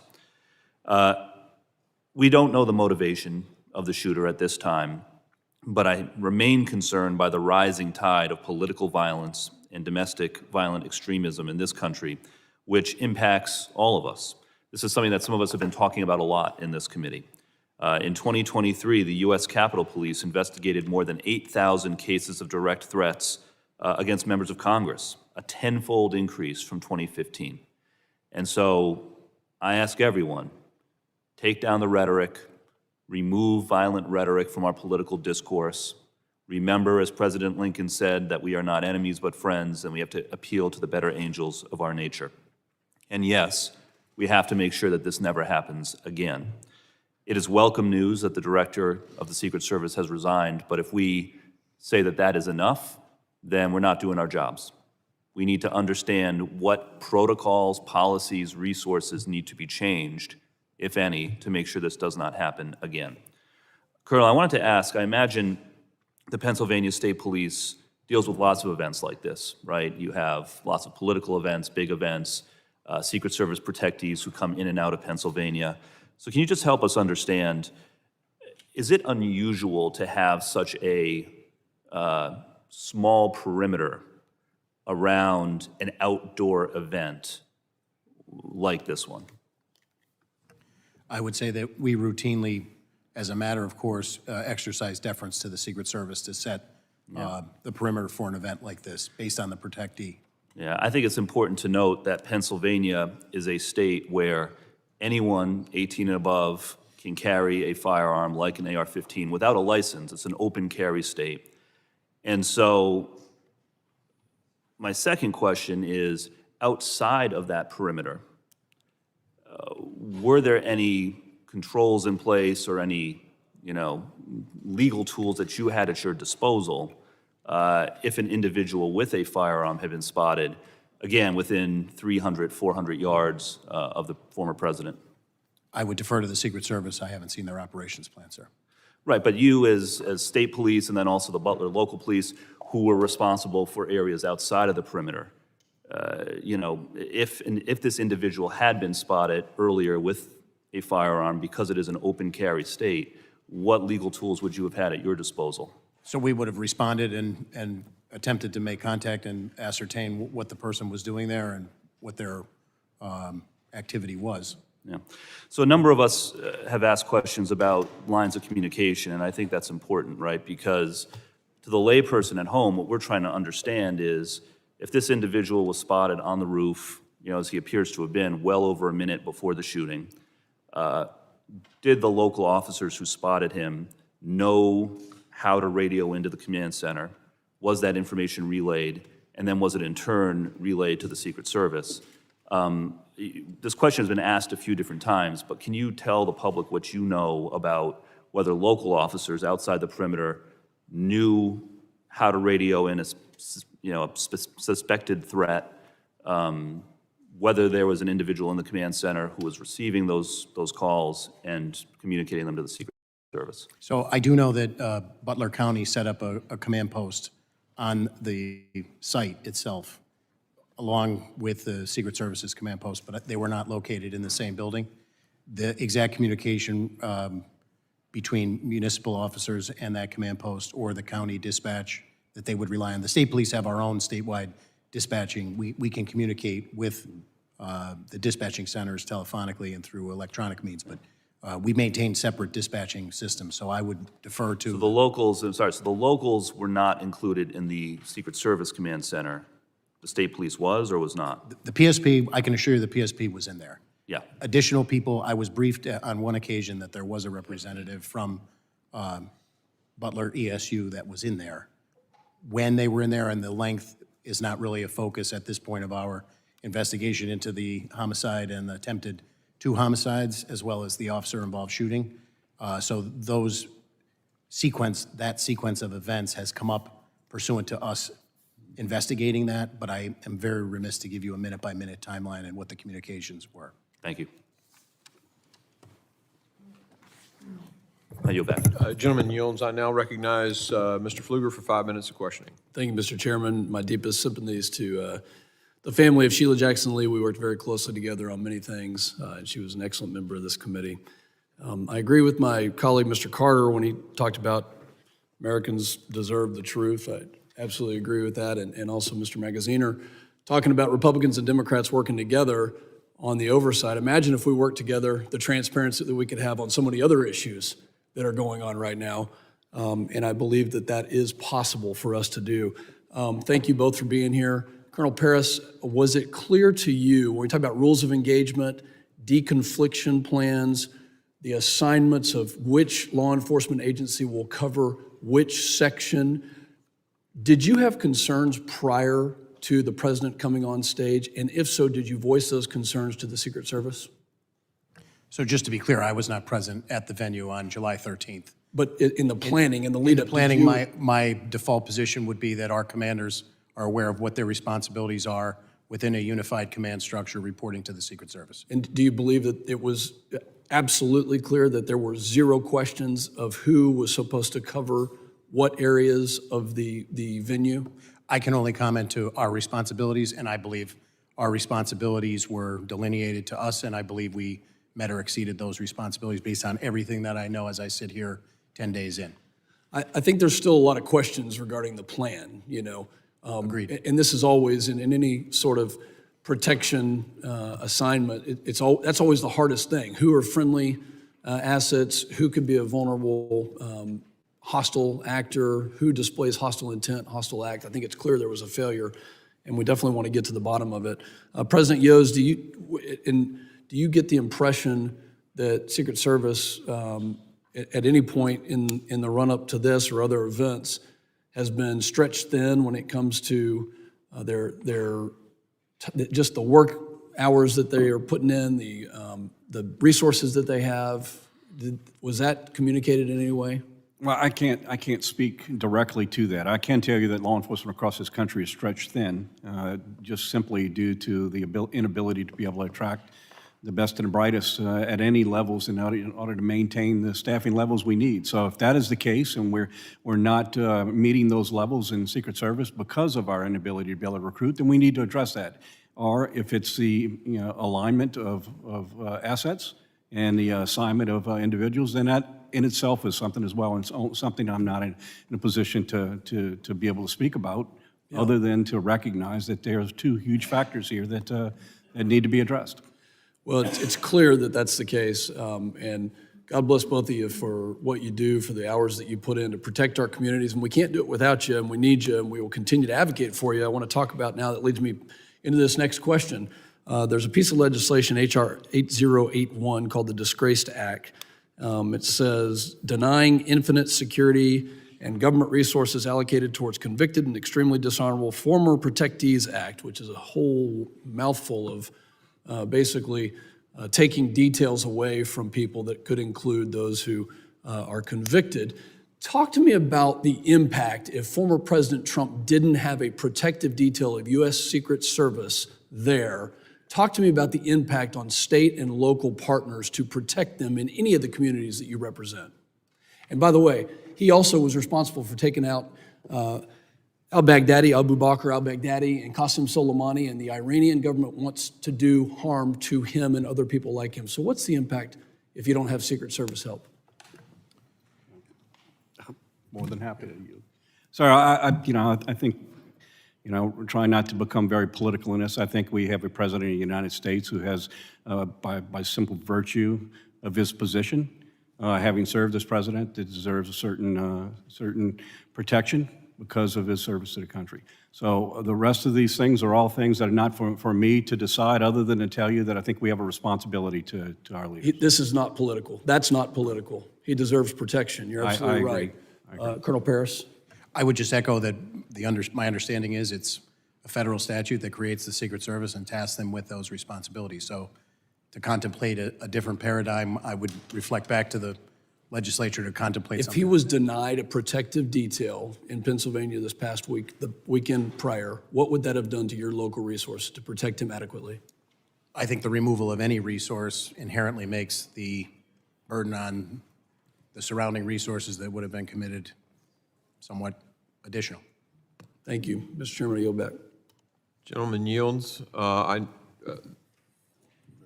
of order. Point of order.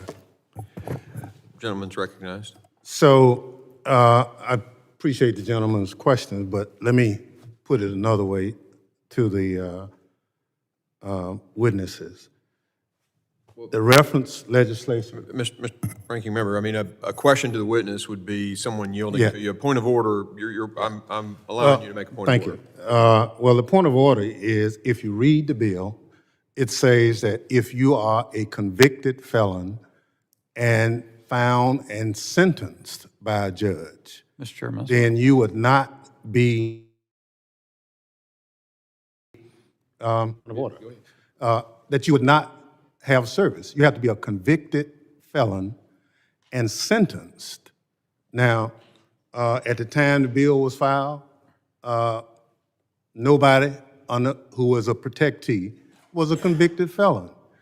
But if those who are lawyers here know that once you are a convicted felon and sentenced, you are remanded the custody of that particular law enforcement agency for custody. I think it's an anomaly to try to say that the Secret Service would have to protect a felon in jail, a convicted felon. So this whole notion about my legislation, I just say to the gentleman, if you read it, it says you have to be a convicted felon and sentenced. Now, we're not there. The conjecture, you can do whatever you want. But let me be clear about the bill. Republicans have made a lot of hay about the bill, saying it's about former President Trump and would take away his security. That just is not true. The bill doesn't mention former Trump, President Trump, and it would not have affected security at this tragic event. The bill talks about any Secret Service protectee who is convicted of a felony and sentenced to serve jail time. And it does not take away security. The bill makes clear that when a protectee is sentenced and remanded to the custody of prison officials, the Secret Service is able to hand off the prisoner in an orderly fashion, and that Secret Service agents aren't forced to become correctional officers too. That's the legislation. That's all it says. For the record, we can go back to... The gentleman will need to get to his point of order. Well, point of order is, the line of question is inconsistent with the legislation. And it does not say on that day, former President Trump would have been without Secret Service protection. He is not sentenced. If he's not sentenced, he will still have the protection. Plain and simple. So you yield on your point of order, Mr. Ranking Member? You did, okay. I want to make a point of order then as well. And, you know, a lot of times we hear from both sides of the aisle about rhetoric and how rhetoric and the things we do in messaging bills that we do shapes discussion, impacts people. And first, my point of order is prison isn't necessarily a safer place. You can ask Mr. Epstein's family about that. And so to suggest that somehow you'd have the security necessary in a prison, I think is just not an accurate statement. In terms of, you know, I agree with the ranking member that his bill did say that that it would not apply in this particular case. But, you know, it's more about what we're doing and what we're saying at certain times that generates the attitude in our society. And so I just make that point of order about this particular legislation. I made in my opening remarks a request that he would draw the bill. But, You just have a second. I just wanted to make a quick comment. I think the chairman was clear that this bill was filed well in advance. So to connect, you mentioned timing. It's important to mention timing, that it wasn't. Well, we don't want to debate the bill. We're here to hear from witnesses that are here. So I'm going to go ahead and end this now, and we're going to move on. And I think, actually, Mr. Ivey is up for 5 minutes. Thank you, Mr. Chairman. And I want to associate myself with the remarks of our members here with respect to the loss of Ms. Jackson Lee. It's with deep sadness that I feel her loss. I share not only this committee with her, but on the Judiciary Committee as well. And she was insightful and inspirational in the way she handled herself and her role here in Congress. I also want to join with the comments about sympathies to the comparator family and the individuals who were injured on the day of the shooting. And I want to thank the chair for taking us up to Butler yesterday. My only regret about it was that it was too quick. And I think that, and I didn't know it was going to be like that, frankly, until after we got there and had a chance to talk to people in the community. But when we got there, they were very anxious to talk to us. In particular, I had conversations with Angela Flieger, supervisor for, and I hope I don't butcher this too bad, Connequenessing Township, who was extremely helpful, and Sam Zerzolo, who is a commissioner from Butler Township. And they were able to provide information on several fronts that I think we need to pay attention to, not just for this particular event, but going forward. Could you hit a video for me there? I think Ms. Flieger tried to produce this and sent it to me. The red building is the one that was directly behind the stage. The building in the center there was where the shooter was. The reason I'm asking for this to be shown is that as you get past the middle of it and look to the opposite side of the field from where the shots came, oh, you can stop it now. I counted about 12 rooftops there, just sort of standing at the front. I'm a former federal prosecutor. I don't have a background in protection, but my thought was, why would we pick a spot where you had that many rooftops that were available? And my colleague, Mr. Crane, I definitely defer to your experience as a sniper in the military, and your point about picking the water tower as a higher point would have been a good one, I think, to consider.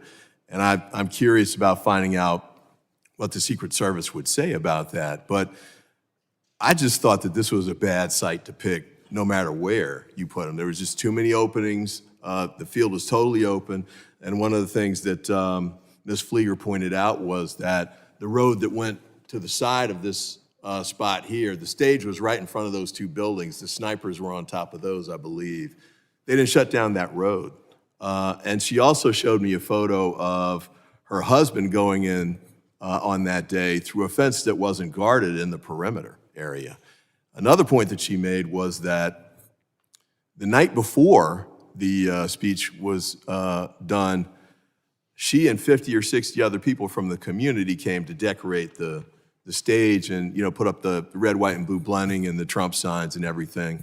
But the point she had there was that none of those people were vetted before they went into the area and were up at the stage and, could have done anything, I think was the point that she made. And also noted that apparently the shooter had hidden the gun somewhere on the site by, I think, where I hate to call the name of the business, but the business where the shooter ended up taking the shots from. So I think there's a variety of concerns here that I look forward to getting a chance to hear from these individuals. I don't know if it's going to be in the context of this committee or the Oversight Committee or the task force that's been proposed. Whoever does it needs to go talk to these folks, because the ones that I talked with had not been interviewed by the FBI, Secret Service, or local police. And they have key information that I think we should have, especially in making decisions about going forward. And then just a couple quick points before my time runs out. I think it came up with respect to the communications piece. I appreciate Mr. Yoy's comments there, but we need to figure out not just what happened on that day, but when we do these at other sites across the country going forward, what's going to happen with the communications? And if they're not using the national bandwidth that was set up, how can we make sure that that happens in the future? And then with respect to the local police not reinventing the wheel every time, one of them suggested, maybe some kind of clearinghouse or information where local police departments, local elected officials, who, for example, in this instance, didn't find out the president was coming until a few days before, and therefore had to scramble to catch up. I believe she called your office, Congressman Kelly, to figure out what was going on, and you hadn't even been told about it yet. So we need to get to a point where we've got better communication, that we're giving elected officials and law enforcement at the local and state level more lead time and more information so they can prepare for these events.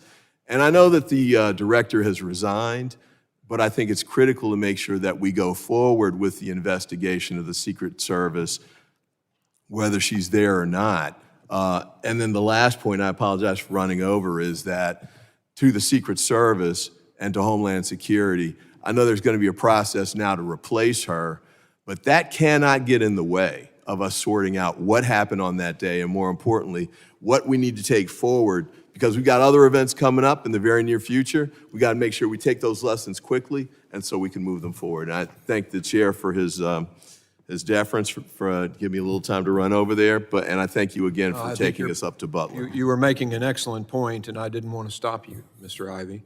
I now recognize Mr. Garbarino, the gentleman from New York, for 5 minutes. Thank you. Thank you, Chairman. Colonel Paris, there have been conflicting reports about the location of state and local law enforcement. Secret Service Director, I believe, said that, former Secret Service Director, said that local police were in the same building that the gunman fired from, while other accounts indicate that local law enforcement was in an adjacent building.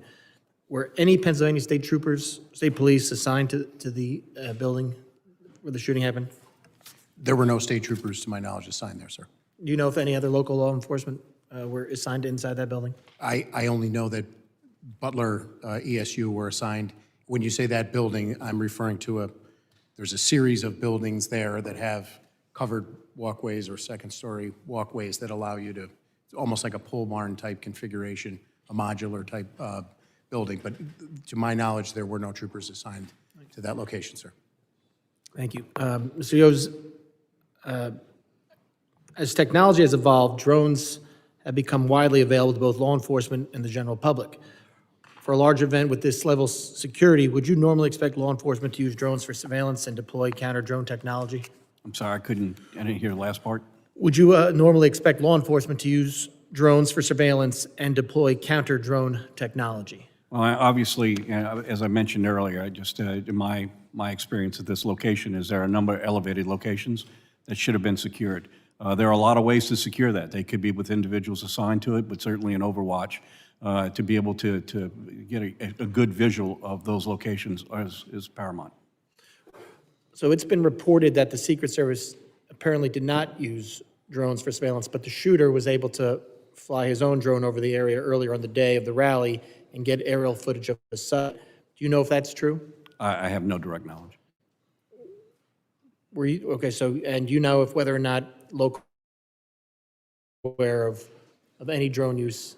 I've heard the news reports, but I have no direct knowledge. Would you consider this a major security breach? Absolutely. Now, it's also been reported, Colonel Paris, that the local law enforcement spotted the shooter outside the AGR building and on its roof minutes prior to the shooting. Did local police alert the Secret Service that the gunman was on or around the AGR building roof? Do you know? So this goes to my earlier qualifier about the timeline, but my understanding of the sequence of events is that he was determined to be suspicious as a result of behavior that he was exhibiting, milling around that area in front of the AGR building. There was a text thread that was going, I've been briefed, between the ESU members. They identified, they took a photo of him, At some point when he utilized the rangefinder, the suspicion was heightened. So I know at a certain point in the command post, a member of PSP received a phone call and a text message from members of ESU, and I know from an interview that that was immediately relayed in the command post to the Secret Service. And what happened? Yeah.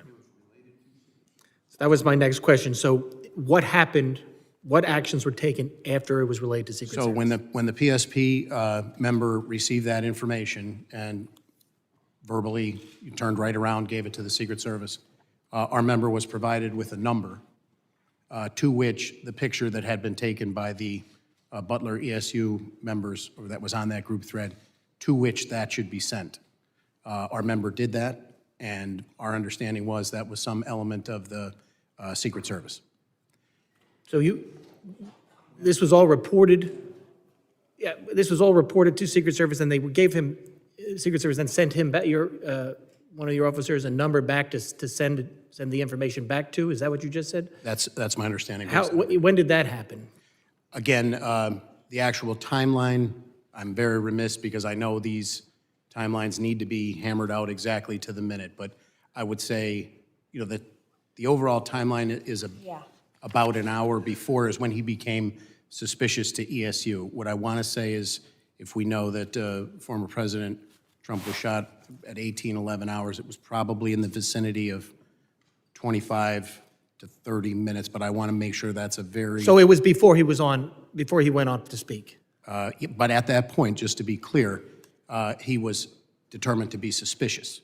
There was no information that he possessed a weapon. He was outside of that building where the ESU was posted. They were being vigilant. It's, I think, relevant that there were other people at the venue who were suspicious and reported likewise in a close temporal nexus to that as well. But just to confirm, the Secret Service had this information that there was a suspicious individual. He had used a rangefinder, which made him even more suspicious. And this was all reported to them prior to the President Trump being allowed on the stage to speak? I believe, again, I'll defer to when the president came out. I know that that was probably 20 to 25 minutes before 11 hours. And steps were taken by the municipal officers over in that area to they were actively looking for crooks. You saw the building yesterday. That's a pretty wide footprint. They began looking for him. There were scores of people making their way across that facility. Again, just for some context, there were over 100 people that day that necessitated or in requiring medical attention to the heat. There was a missing 6-year-old. This individual was deemed to be suspicious because he was walking around and not moving into the venue. The rangefinder obviously heightened that, and they were attempting to locate him as people were moving across that space who were attending the event to the secure perimeter. Was he the only one determined to be suspicious that day? The gentleman needs to wrap it up, No, he and was perhaps not. somebody else will yield to you or me I yield back. on this topic. I recognize Mr. Goldman now for 5 minutes. Or we'll just pick up the questioning here. That sounds great, prosecutor. First, I do want to mention how sad it is to see Sheila Jackson Lee's empty seat there. What an incredible inspiration to so many of us, and a member, an advocate, community presence, and we really are sorry to miss her. She would be very eager to be asking questions here today because there are a lot of unanswered questions, and I sat through a 4.5-hour hearing yesterday with the director of the Secret Service, and we got no information. So I'm going to jump on, piggyback off of Mr. Garbarino. Where you left off is that you relayed, or PSP relayed the photograph to the number that the Secret Service directed your officer to. Is that right? Yes, sir.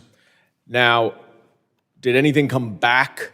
Any instructions, directions come back from the Secret Service? So again, that is left to the after action. We're trying to come up with a sequence of events that led to crooks on top of the building where he ultimately took the shots. So I Right, don't but you know. said, I don't know. I'm trying to find, just, I don't need the specific timeline. I'm trying to just figure out the sequence because you said that many of your officers or Butler ESU officers were looking for crooks. That was after that photograph was relayed to the Secret Service? My understanding was after the photo was relayed to the our trooper in the command post, and yes, Crooks was in that area around the building. My understanding is 2 additional municipal officers who were on a different post responded to that area, and they began actively looking for Crooks. They circumvented, or they circumscribed the building to try and locate him. It became apparent at some point that he was up on the roof. Those 2 municipal officers who responded then, to their credit, actively, once they realized that he was on the roof, one boosted the other one up, hanging from the ledge of the roof. By the time that officer was boosted up on top of the roof, Crooks was on it, almost in that final position that you saw. He had the AR out, and he pointed it at the municipal officer who, suspended from the roof, was not in a position, feet dangling at that point, to draw a weapon or continue hoisting himself back up on the roof. He drops back down from the roof, and at this point, I believe that's when the video that's been widely circulated with people filming Crooks up on the roof, saying there's somebody up on the roof. There were other law enforcement around the building running, but their vantage point on the ground did not lend a clear line of sight to where Crooks was at the top of that building. One of our troopers on roving patrol also was notified. That word went out, and he responded about the time that the municipal officer was boosting the other officer up onto the roof. What was he notified of? I don't know specifically. That's going to be part of the after action. But we obviously knew that he was, Crooks was suspicious. He had not gone into the venue, and they were actively doing everything they could to try and locate him. So the local officers who were outside of the perimeter in charge of securing the outside perimeter area, one way or another understood or direction that they needed to try to find Crooks, presumably to ask him questions, interview him? Is that what the protocol is? Clear about, I don't want to speak for I haven't seen the Secret Service operations plan, what their responsibilities were and what their understanding of those were from the Secret Service. I don't want to comment on it. But somehow they got the message Somehow that there they was knew. information that he was suspicious. By the time that municipal officer was hoisted up onto the roof and saw him, he had the weapon out. Do you know how long it was between the time that the photograph was relayed to the Secret Service and the time when the officer was trying to hoist himself onto the roof? So that's a critical, yes, detailed, salient question. I would answer it from the reverse time period, from if the first shots rang out at 18:11 hours. The hoisting up of the officer occurred probably no more. Again, I'm going to give you a time, but I want to just put it in We the understand context it's not of specific. a sequence of events. I would say at most 2.5 to 3 minutes before that first shot rang out. And when what they were notified in the interim still remains under investigation. Right, and when he fell off of he let go? The municipal officer, when the briefing that I had was the municipal officer saw Crooks saw him, and Crooks turned and leveled the gun at him in a position tactically of extreme disadvantage, suspended, in the air with your legs dangling after somebody had boosted you up. And he let go, right? He let go and he fell back down. And was there at that point any communications that there's a shooter on the roof from the municipal officers who were At that there? point, that's all part of the after action. We're just trying to get a sequence of events up to the point when Crooks then fired the weapon. So that's been the focus of our investigation thus far. But there was at least, you said you thought 2.5 to 3 minutes between the time when the municipal officers tried to hoist on top of the roof, Crooks pointed the gun at them, they dropped, and then between that time and when he fired the shots. I don't want to give you an exact period of time, but it was minutes. It was a very short period of time. Even for his ability. But not seconds. I would say minutes. But I can't I would be remiss if I gave you, and I want to be very clear on the record, when you do an investigation like this, the timeline is critical. You're asking me, I was briefed, I'm answering to the best of my ability right now. And I know my time is up, Colonel Paris. I want to thank you for, providing us with this information. It was incredibly disappointing that the Director of the Secret Service did not provide any of this information yesterday. I think Well it is said. good that we're going to have somebody new at the top, but just having somebody new does not answer the questions. And Couldn't agree more. Mr. Chairman, I know you are working diligently to try to get witnesses here. This is not an academic exercise. This is not something that the American people can wait 60 days for.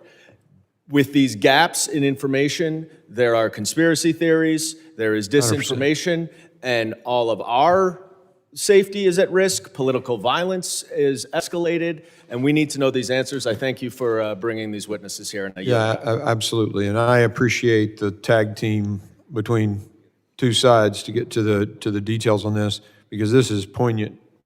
I now recognize Ms. Green for 5 minutes. Thank you, Mr. Chairman. Colonel Paris, I'd like to carry the dialogue on about the specific timeline. I have a timeline that was given to us on the Oversight Committee yesterday when we questioned former Secret Service Director Kimberly Cheadle, as she has resigned today. But the timeline that I'd like to talk to you about is exactly what you were just discussing here. 18 minutes before President Trump took the stage, it was at 5:45 that the Butler County Emergency Services noticed Thomas Crooks on the roof, took a picture, and reported it. You stated just a few minutes before in your testimony that police or PSP were given a phone number to the Secret Service, and that Butler County Emergency Services texted or sent the picture. Was that a text? Was that a digital platform? Was it an email? How did they send the picture? So just to be clear, at that period of time, at 18:45, I don't believe the testimony was 5:45 p.m. 17:45, 5:45 p.m. Yes, ma'am. He was not up on the roof at that point, is my belief. No. Emergency Services noticed Thomas Crooks on the roof. This is the timeline that we have. Took a picture and reported it. Who did they send that picture to? Just to be clear, they were posted in the AGR building and took a picture of him. That's what you're. Yes. Who did that they is my send the picture to? So I only know from interviews what I can confirm to my knowledge and belief here today that a member of Pennsylvania State Police inside of the command post received that information telephonically and by text, relayed it to the Secret Service, and then was given a number to follow up on. And that was based, again, heightened suspicion. How did they relay it to Secret Service? I believe that they verbally turned and said in the command post, this is information that I just received. And then in follow-up to that, as directed from the interview that I was briefed on, that was forwarded by text as requested by the Secret Service. Can you give us copies of that communication and that phone number that was given to them for Secret Service? So that's part of the ongoing investigation, and I would defer to the legality of. Can you find that information and provide it to our committee? I will look to see if legally I will consult Chief Counsel within the State Police, but it is an ongoing criminal investigation at this point. So after it was reported, President Trump took the stage at 6:03 p.m. All of this took place. This was 18 minutes before President Trump actually took the stage at 6:03 p.m. President Trump was shot in the face at 6:11 p.m. This has all been reported, these timelines. Why do you not have a timeline? Because it's not the timeline is going to be critical for the after-action report. Obviously, we're conducting an investigation with the FBI. We have been deferential to the FBI in terms of what has been released to the media. I was present for one press briefing on the night of Saturday night, July 13th, and we've been deferential to the FBI on that. So I would refer you to the FBI. The timelines that you're quoting, I just want to be clear on the record. To my knowledge and belief, I don't have a minute-by-minute timeline. I've had multiple briefings about what these interviews have gleaned, but they're from the perspective of PSP investigating the homicide and the 2 attempted homicides. Thank you, Colonel. During the event, at what point in the day was someone from your team first made aware that there was a potential suspicious person or possible threat? So based on my knowledge and belief, that information relayed to the command post from Butler ESU, in terms of crooks, was the first time that I'm aware of. Again, keeping in mind, I've heard estimates that there were 13,000 people there. There were multiple people identified as suspicious, several that were identified in that area. Yes, thank you. Now, you stated before in your questions that you haven't seen an operation plan, but didn't your team participate, and why haven't you seen the plan? So as my answer prior on the record, I've asked for it. The state police has asked for it. We have yet to receive it. And my understanding is that our walkthrough with our commanders and our area commander was to delineate what our responsibilities were, and we endeavored to fulfill those responsibilities. Who was the Secret Service agent in charge of the advance team? I don't know the name of the agent. How was PSP supposed to communicate with Secret Service on the advance team? You mean in the planning leading up to it? So my understanding is, as is typical, we're notified. We were notified by email on July 5th. The meeting on July 8th, Monday, was to get all of those partners together to exchange information, how they could communicate with one another, and then the planning took place from there. Could you provide our committee a copy of all those communications, Colonel Pierce? So I will check with our legal counsel. I mean, Pennsylvania has multiple state statutes that cover investigative plans or law enforcement sensitive information. Okay, thank you very much. And Mr. Chairman, one more thing, if I may. Trump's Secret Service protection could be removed under Benny Thompson's proposed legislation. This legislation was introduced while the politically weaponized government was prosecuting former President Donald Trump. This would leave him at risk. I'd also like to state for the record for this committee that over 140 inmates are murdered in prison every single year. This is a dangerous place, prison is, and of course, an 8% of violence in prison leads to murder of inmates. This legislation is reckless, and the minority ranking member needs to withdraw this legislation that would lead to the murder of President Trump. Ladies, time has expired. I now recognize. Well, we're not going to debate. Just you think that statement should be made when the ranking member is here so he can at least address it? Thank you. He made his point earlier about his bill. There's a difference of opinion, I suppose. But we're just, y'all are out. Okay. I now recognize Mr. LaLota for 5 minutes question. Thank you, Chairman. 10 days ago. Thank you, Mr. Goldman. 10 days ago, a 20-year-old with no military or law enforcement training, with no more than about $1,000 worth of equipment, and apparently working alone, thwarted the United States Secret Service, an agency with a $3 billion budget and about 8,000 personnel. In the early phases of this investigation, the Secret Service, it is clear the Secret Service exhibited poor tactics, including substandard two-way communications with state and local PD. They displayed a lack of strategy, including not employing drones to surveil the risks to President Trump and the crowd. And since July 13th, the Department of Homeland Security and the Secret Service, evidenced by them not being here today, has avoided accountability by, among other things, avoiding hearings like this. The attempted assassination of former President Trump, the leading candidate for president in 2024, shocked the conscience of nearly every American, regardless of party affiliation.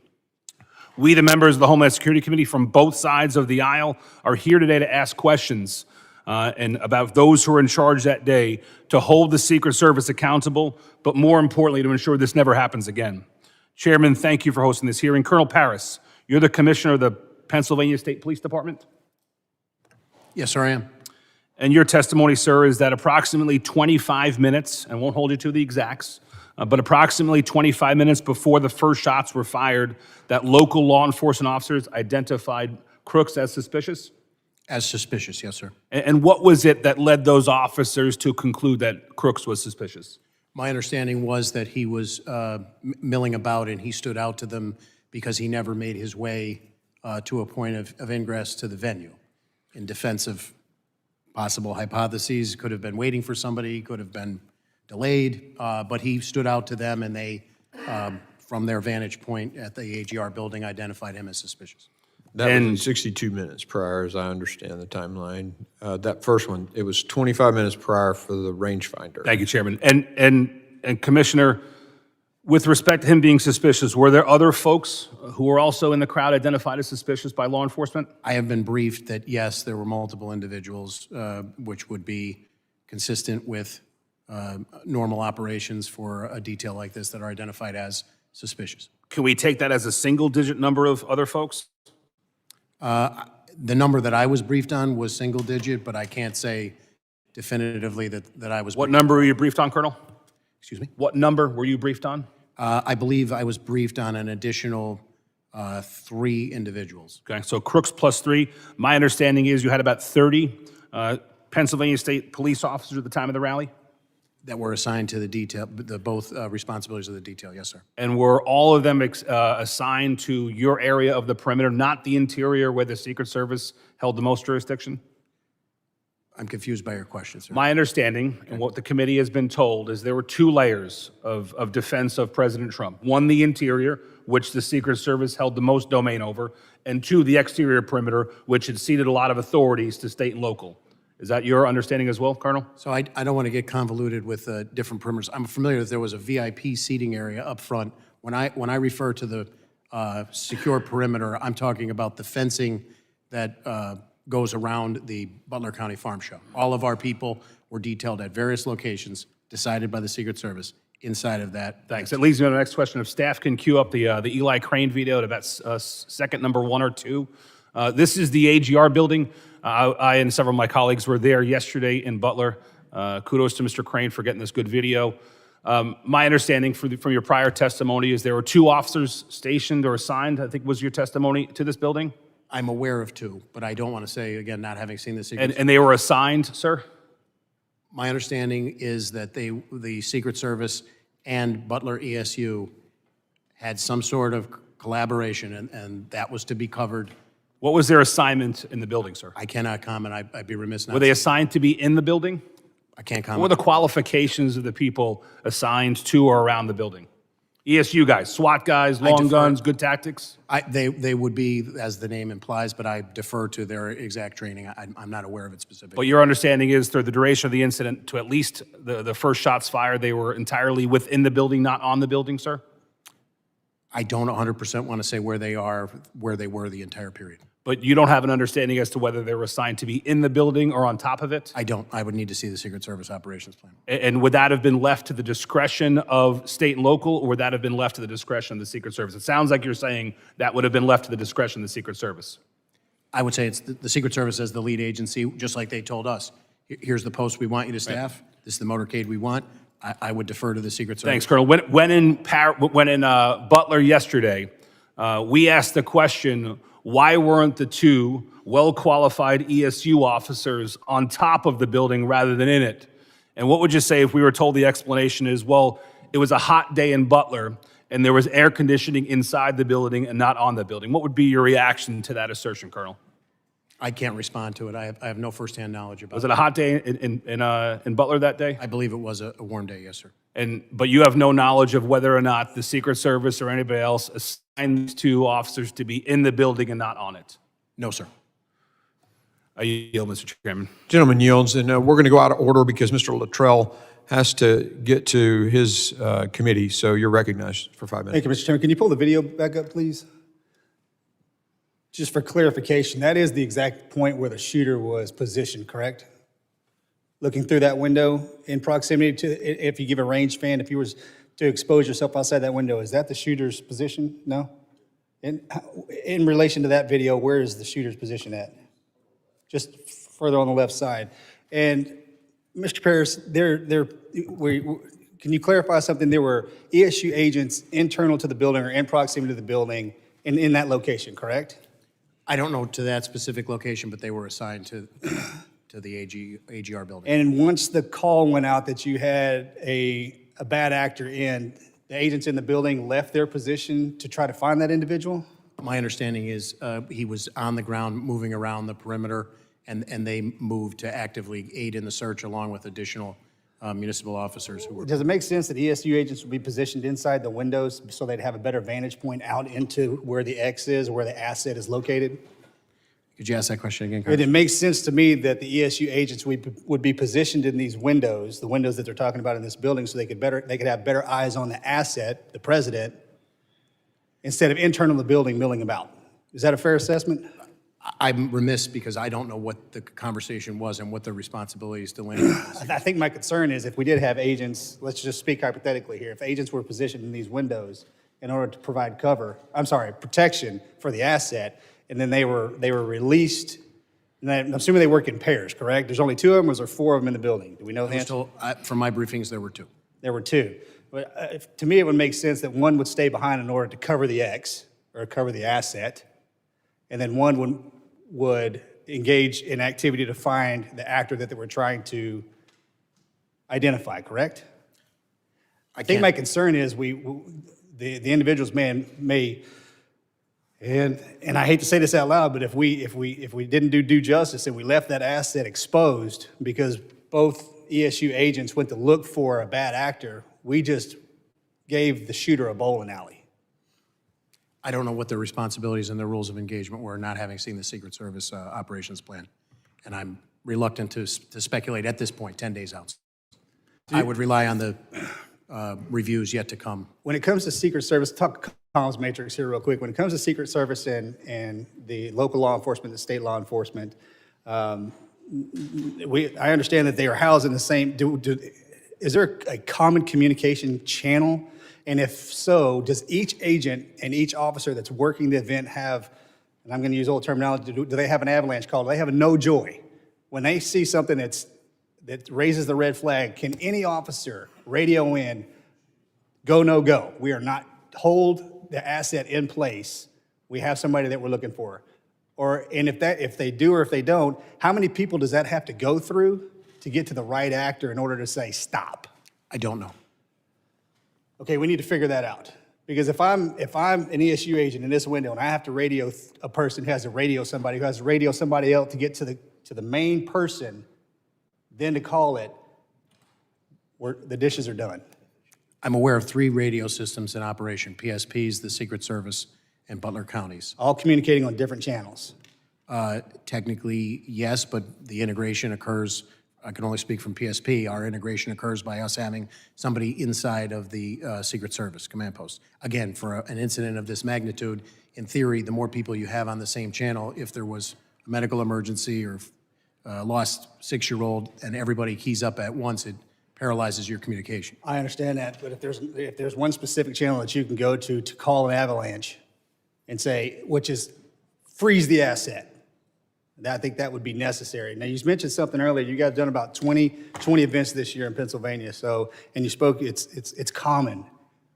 Now, the military folks in this room are going to understand this. The first month of deployment and the last month of deployment are the most dangerous times to be in combat. One, because you get there the first month, you have no idea what's going on, and then you're there and you get common. You get complacent. And before you leave, that last month, situational awareness kind of dies down a little bit, and that's when bad things happen. There's absolutely nothing common in protecting a president, ever. And as we move forward, I don't want that to be a term that we use, because common just got our president, our former president, shot. And if these assets would have been on high alert, and I'm not saying that they weren't, but when things become common, we get complacent. I've instructed our commanders moving forward, if there is any, my expectation would be that through the collaboration and the planning of these events, you want more people there, you want people voicing issues and everybody operating on the same page in a unified command. But I have instructed our commanders, the ops plans get reviewed prior to this up through our Deputy Commissioner of Operations, Lieutenant Colonel Bivens, seated here behind me today. But as a result of this, if there are any issues that our people see, we are ordering them to flag them, and we'll work collaboratively moving forward for the remainder of the season and moving forward. Thanks, sir. Thank you, Mr. Chairman. Gentleman yields.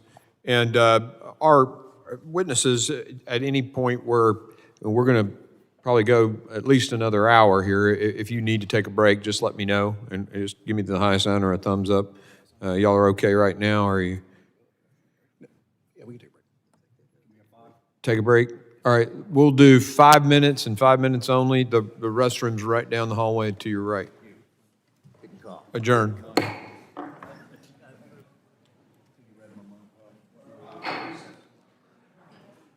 Thank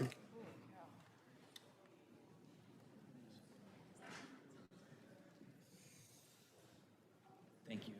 I was just having the same thought.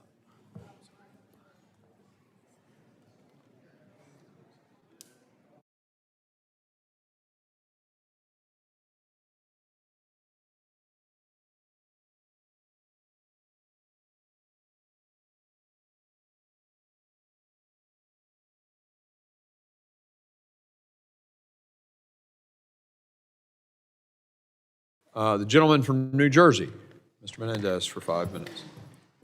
Thank you, Chairman. Thank you to our witnesses for appearing here today. I just want to join my colleagues in remembering our colleague Sheila Jackson Lee. She was incredible at this job. She was brilliant. She was tenacious. She was tough, but she cared about her district, cared about this country. And perhaps my favorite thing was her taking the 5-minute clock as a recommendation as opposed to a hard set time. But to the matter today, I just want to ask Colonel Paris, how many times have you worked with the Secret Service on events like this in Pennsylvania? So year-to-date, we're in the low 20s. So low 20s just this year. Yes, in an average year, it's about the same number, but given the election year, there's more. And I'm sorry for not knowing this, but in your entire career, that would make it roughly how many times? Dozens, I would say. Okay. And do you find that there's, for each event, despite whether it's in Philadelphia or Butler, a standard process and set of procedures that are followed every single time? In terms of the planning The of it? or consistency of the planning of the Yes, event? I would say there is a consistency of the planning based on my experience, yes. Not much variation. There is a set plan that the Secret Service administers with its state, county, and local partners. That's been my experience, yes, sir. Was there any change or deviation in Not this to my time? knowledge. Okay. I benefit from so many of my colleagues on this committee who served in law enforcement, served in our military. I did not. I want to ask you a question. From the time that a law enforcement officer was hoisted up, was identified by the shooter turns his rifle on him, how long between that encounter and the first shot? So I'm glad you asked me that question, Congressman. I'd like to clarify. So it was a matter of seconds. Okay. Because I think earlier it might have been minutes. Correct, and I appreciate you asking that question and allowing me to clarify it on the record. When I assigned that number, which again, I don't want to get locked into a timeline of 3 minutes before, that's probably a total amount of time that he was on the roof. When the one local officer hoisted the other one up and subsequently falls, releases himself after being faced with that Shooter deadly shuffles threat. across the roof, takes his first He's already, I believe, close to being in his final position there. Okay. And I'm told it's, again, sequence of events, not a timeline based on the prior criteria I laid out, but seconds after that is when the first shots rang out. That's helpful, and the chairman and I were conferring on that because it would have been there's many failures on that day, but it would have been a critical failure if a gunman had turned his rifle on law enforcement and no one had pulled the president off the stage if it was a matter of minutes, but seconds. Thank you for allowing me to clarify. No, of course, and thank you for answering the question. Just going back to the general process that you've seen over your distinguished career, were there any specific challenges that you and your team faced during this event? None of which I'm aware, to my knowledge. The planning on the PSP side, as per our interface with the Secret Service, was routine. Okay. And you mentioned earlier that that in your experience and the standard protocol, a Secret Service engages with its state, county, and local partners. They have a plan. They work with their partners to implement the plan in the lead up to the event and the day of the event. Is there an opportunity for the state, county, and local partners to provide input given that they have more familiarity with the area, Butler Police, you yourself have more familiarity with the area. Is there an opportunity for you to provide any feedback to the plan that the Secret Service comes to you with? In my past experience, yes. And in my past experience, I found the Secret Service very open and collaborative. We enjoy a very strong working relationship with them. And again, there's that fine line where the deference is that they're the top comm under a unified command. It's their incident. But certainly, we would endeavor to give them any local nuance that would make the planning more successful and more safe. I appreciate that. One of the things we touched on multiple times today is the multiple lines of communication, 3 different signals that were being used, a command center. In your experience working with the Secret Service, have you seen a better implementation of a more streamlined communication setup that allows the different actors, the local PD, the county PD, the state police, to directly communicate to the command center, and then once there's a clear chain of command? I have not. The Secret Service comms is a very complex operation because of the worldwide environment in which they work. I'm in no way an expert in it. I think from the state and local perspective, our job is to try and integrate communications, and it doesn't have to be a super high-tech solution. We have people who can get a message, turn over their shoulder, and report verbally. We have radios that we can exchange, or we have a trooper with a radio assigned to another partner, be that a federal partner or a municipal partner, and those 2 radio communication systems can interface because of the human interaction. And I'll wrap up real quickly, Mr. Chair.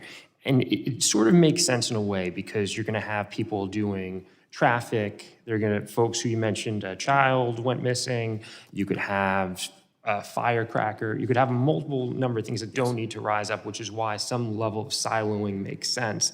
But we need to look at how we make it a clearer chain of communication to ensure that really important pieces of information, like identifying the shooter on the roof, doesn't get delayed in moving through those channels. So thank you both for appearing today. Thank you both for your service, and thank you, Chair. I yield back. Gentleman yields. I now recognize Congressman Ezell for his 5 minutes of testimony. Thank you, Mr. Chairman. And, we also want to thank you for being today and for Speaker Johnson for putting together a bipartisan task force to try to, so we can get as much information, find out what happened here. Today's conversations regarding the attempted assassination of former President Trump is a critical one that I pray never happens again. Throughout my law enforcement career, I held many leadership positions, and through those roles, I've coordinated with the White House, advanced teams, state and local law enforcement, and doing some of these very same similar type events. And we have one goal in mind, and that's to keep people safe. Because of a massive failure in communication, President Trump was shot from a little more than a football field away. And because of the failure of former Secret Service leadership, especially the former director, spectators were forced to do what the Secret Service failed to do, and that was protect themselves from bullets. Ultimately, this led to the death of Corey Comparator, who gave his life while bravely shielding his wife and children during this terrible thing. Colonel, thank you for being here today, and I've said from the beginning, if you want answers, you got to talk to the men and women who were on the ground, the law enforcement officers who were out there and who were taking directions and commands from the leadership of Secret Service and various other leaders. You testified that 32 members of PSP were assigned to various roles to assist the Secret Service. Is that correct? Yes, sir, I did.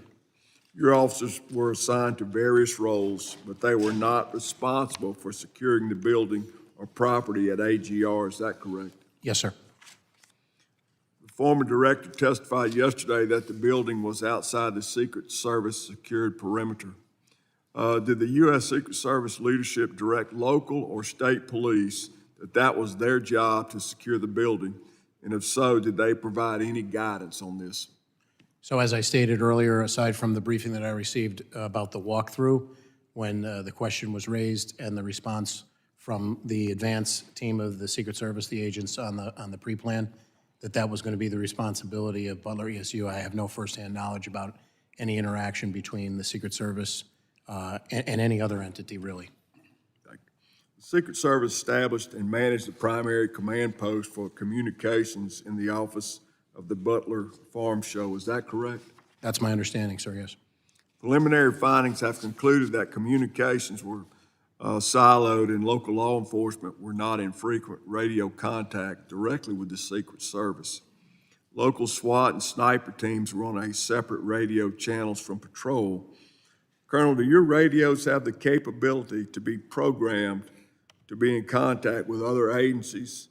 And do you know if the officers on the ground that day had communication capabilities with the Secret Service that was on that duty that day? You're asking me a very specific question that I would defer to our Bureau of Communication and Information Services. I can get you an answer as to what those specific capabilities were. Do you know if the Secret Service provided any guidance on combined communications? I do not, again, referring, I have not seen their operations plan. At 5:45 p.m., a local law enforcement sniper observed a rangefinder and reported the suspect to command and the U.S. Secret Service. Colonel, how would you have responded to that information? So again, I certainly wouldn't articulate that at that point, a rangefinder, which could have legal and legitimate use, that is a threat, but it's certainly a highly suspicious activity that should be addressed.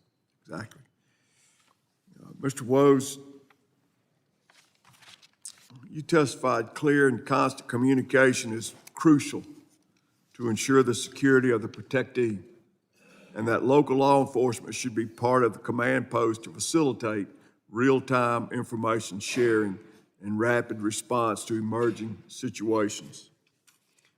As we all know, separate communications are necessary and effective during a large-scale event like this. There's no way everybody can be on the same channel. You talk over each other, you won't ever get anything done. But there must be some clear understandings through communications at the beginning so that split-second decisions can be made so there won't be a lapse in time and these terrible things happen. Would you like to just say a few words about that? Sir, there's no doubt, when you look at how many people are involved in an operation like this, having everyone on one channel is difficult. But there are people within contained areas, and their ability to be able to communicate as things change across the platform is crucial. In this case, we know that in seconds, things unfolded, and in seconds, getting meaningful communication out to people who might be able to act on that communication is vital. So I think there's avenues here. I agree that not everyone should be on the same channel, but there are certain people within certain areas and perimeters that should be having communication or the ability to communicate a little more freer. Thank you. Thank you, Mr. Chairman. I yield back. Gentleman yields. I now recognize Mr. D'Esposito, representing the New York law enforcement community as well, for 5 minutes of testimony. Thank you, Mr. Chairman, and good afternoon. Thank you both for your service.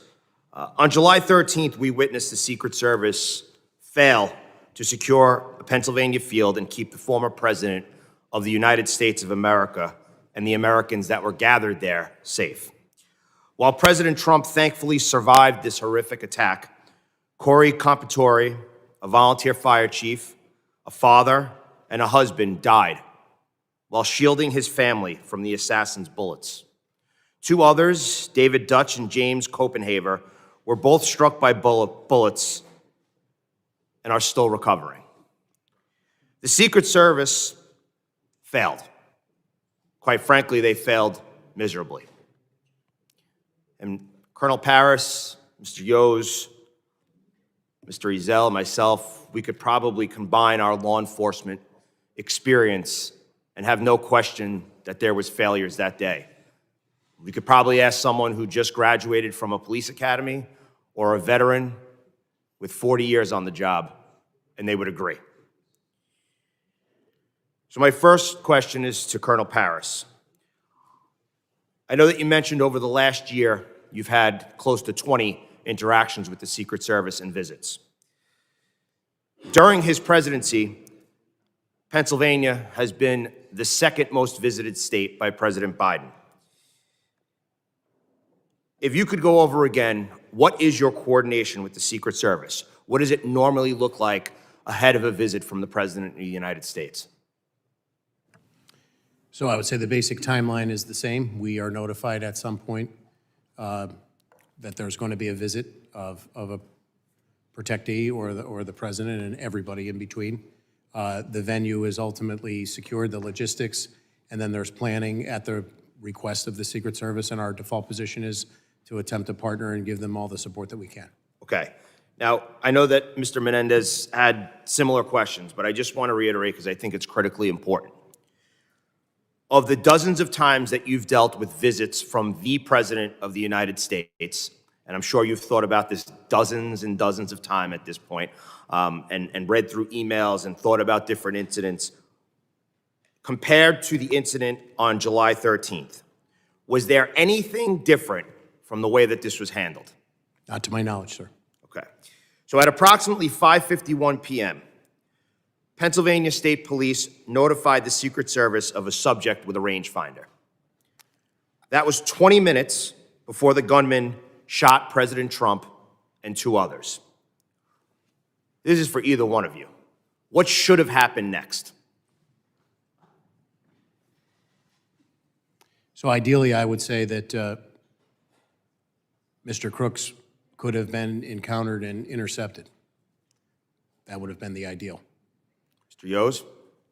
Well, I have no direct knowledge. I want to make that clear, but I think also we need to assess the threat and determine whether there's a need to withhold the asset from the stage. So I think we all know what should have happened, right? 20 minutes passed. There was someone who eventually took a shot at a former president of the United States and killed 2 innocent Americans. So we know what did happen. We know what should have happened. What do you say to those that are saying that local law enforcement failed to provide adequate security at this rally?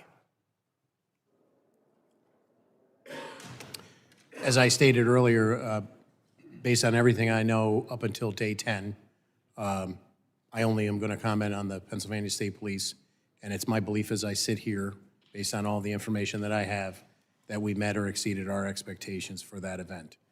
Am I saying that the event was a success? Obviously, it was not, and our hearts go out to those affected. Mr. Yos? I will echo the fact that that local law enforcement plays a huge role and must. I don't think the federal agencies have the ability to be, with bandwidth, to be able to have this event without coordinated effort with local law enforcement. To my knowledge, local law enforcement did what their responsibilities and directions were. And Mr. Yos, we've corresponded about this prior, but I just want to, in the last 20 seconds I have, the United States Secret Service established and managed the primary command post. Would you agree, Colonel, that in the United States of America, we have a serious issue when it comes to law enforcement and communicating through multiple jurisdictions and agencies at a singular event? I would say the short answer is it depends, but communications are always a critical piece to any successful operation. So I agree it does depend, but I do have a concern when some people's lives are on the lines, when we are supposed to be protecting an asset regardless of who it is, but especially someone who was it was the President of the United States. The fact that law enforcement agencies are communicating at such a critical time via text message is a problem. And it's one that I think this committee and other committees need to take a real hard look at. Mr. Chairman, I yield back. Gentleman yields. I now recognize Mr. Strong for 5 minutes questioning. Thank you, Mr. Chairman. Thank you for being here today. I think we all agree that none of us ever wanted to be holding a hearing like this. As we have covered, the Secret Service relies on federal, state, and local partners to coordinate and secure events to ensure the safety of its protectee. As both of you rightly emphasized in your testimony, Secret Service is the ultimate responsible and the final arbiter of any and all security matters affecting their protectee, full stop. Mr. Yos, you also went on to highlight the importance of mutual respect, trust, and shared commitment. in the relationship between Secret Service, the state, and locals. I was pleased to learn that Director Cheadle has tendered her resignation. This is the first time we have seen real accountability from the director following July the 13th. It is my hope the truth will now come. Her lack of leadership following the assassination attempt has not only impeded the ongoing investigation and eroded the public's trust, but it has also the potential to erode the mutual respect and trust that are fundamental to this relationship between the Secret Service and partners they rely on.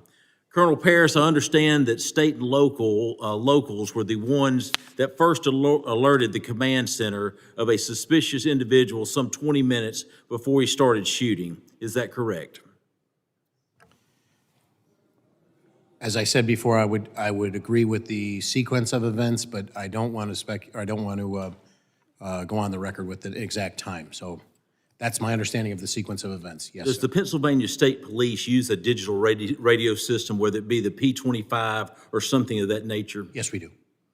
And it has unbelievable technology. I know we've utilized it throughout the state of Alabama. 40 years and as a first responder, to go from UHF, VHF to a digital system changes the ball game. Does the Secret Service also use a digital radio system? I would have to get you information on that. I don't know, sir. Okay, so the communication between the agencies, you start looking at it, the communication with a digital radio system, you can change frequencies, you can make a mutual frequency. Every radio you can have hundreds of different frequencies, but as far as you're not sure if they have a digital radio system or if they're using another conventional UHF or VHF frequency or something of that nature. In answer to the first part, I'm not an expert on radios. I can't render an opinion on what their system is, but the only answer I would provide is my understanding is there are certain encrypted capabilities that the Secret Service has to maintain that may provide difficulty in what would otherwise be if we had a regular incident and we were able to set up a patch to communicate across agencies. Thank you. Colonel Paris, as you just shared, after state and locals identified the shooter as suspicious, they relayed that information to Secret Service and were given a number to send their concerns to. Is this standard operating procedures to be left a phone number to give your information to rather than direct communications through radio? I don't want to say that it's standard operating procedure, but if it was a system that, or a measure that worked to push that information to the people who needed it in the most expeditious means, I wouldn't be averse to going away from standard protocols. You said that you had done this type of event with other presidents or in your state. In past history, is this how it usually was done? I can't say that I have had a personal experience about, I've obviously been present when there were suspicious people that came out over the radio and law enforcement was seeking them, but I can't say that I have a frame of reference exactly on point here, sir. Did the Secret Service provide rules of engagement for state and locals? Did y'all have to authorize a green light for fire, or do you go by your day-to-day activity where we would go by the policy and regulations and state law that cover the Pennsylvania State Police. Another thing that stood out to me with a background in emergency medical services is when the president was brought off, you saw his SUV move about 20 feet, and then it sat there. We watched as a lady in a skirt walked in front of the SUV. We watched as other law enforcement, people, spectators, whatever. Did you notice that seemed to be a long time for the president to be sitting for someone that had taken a bullet? Did you think that was a long time? I would completely defer to the Secret Service. Thank you. Mr. Chairman, I yield back. Gentleman yields. I now recognize Mr. Crane for 5 minutes of questioning. Thank you, Mr. Chairman. I'd like the staff to go ahead and play the video that I took at the site yesterday. All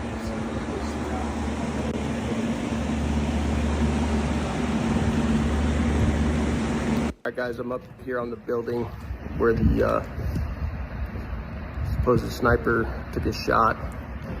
It's not that steep at all. We just had a 70-year-old man back here climb up on the roof easily. See that water tower behind me? had Secret Service or anybody had sniper teams up there, this guy wouldn't have made it 5 feet up this roof. He would have been taken out. Behind me, you see the windows that Secret Service was supposedly in the second floor of this building behind. Makes you wonder why they weren't able to quickly dispatch the individual. And then behind me, back over here where those red roofs are, that's where the— Can you guys cut it right there, please? The president was giving his speech from. A lot of questions here in Butler. Cut it. Thank you. All right, Colonel Paris, did you notice when you showed up on site what the tallest structure on the site was? I can't say at the moment that I arrived that I did, no, sir. Okay. Now that you've had a chance to go back and look over it, what is the tallest structure on that site? The water tower, sir. Absolutely. Colonel, do you know how far the water tower was from the roof where the shooter took his shots? I do not. 160 yards, sir. Who made the decision, Colonel, not to put a counter sniper team on the tallest structure by far on the site with 360-degree surveillance? Do you have any idea? I do not know, sir. Okay, we'd like to get that answer. Did you see the video that showed me sticking my phone out the second-story window? Did you see that? Yes, sir. Okay, exposing the coverage of the window of the entire roof. Are you aware that local law enforcement and Secret Service had full access to that building in that room? My understanding is that they did. Yeah. Why weren't security teams, sir, on site able to spot a 20-year-old kid with zero camouflage crawling up a white roof with an AR-15 that several rally goers were screaming and yelling and pointing out, and they noticed him, and they weren't even there to conduct security. They were there to watch the president. Do you have any idea why the security teams couldn't find that guy? I do not, sir. Would the gentleman yield for just a Yes, second yes, on sir. that? So just for clarification, it was the ESU guys that were manning those buildings? Yep. And they left because of the call of the suspicious person, so they left their post there to go look for him. They're the same individuals who attempted to climb up the building and were scared away by the shooter pointing the gun, right? I reclaim my time. Thank you. Okay, I'm that's just fine. wondering why. I'm just wondering why they weren't able to find him, because even while they were looking, they could have still looked out that window that they had access to. All right, Colonel Paris. I'm just going to say it. Are you aware, sir, that many Americans believe this was very likely not a lone shooter, but a coordinated assassination attempt?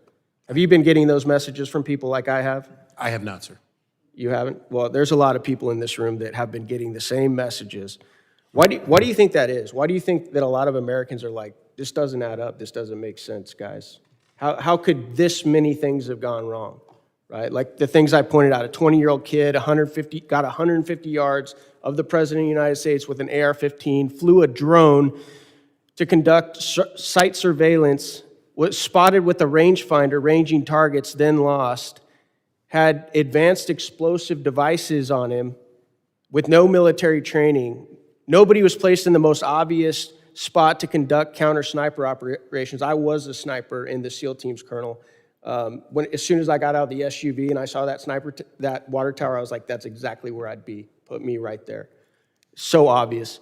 After partisan attempts to bankrupt him, imprison him for 750 years, and countless depictions as a modern-day Hitler, are you surprised, sir, that a lot of Americans are like, maybe there's more to this story? I wouldn't begin to speculate about what the American people think, sir.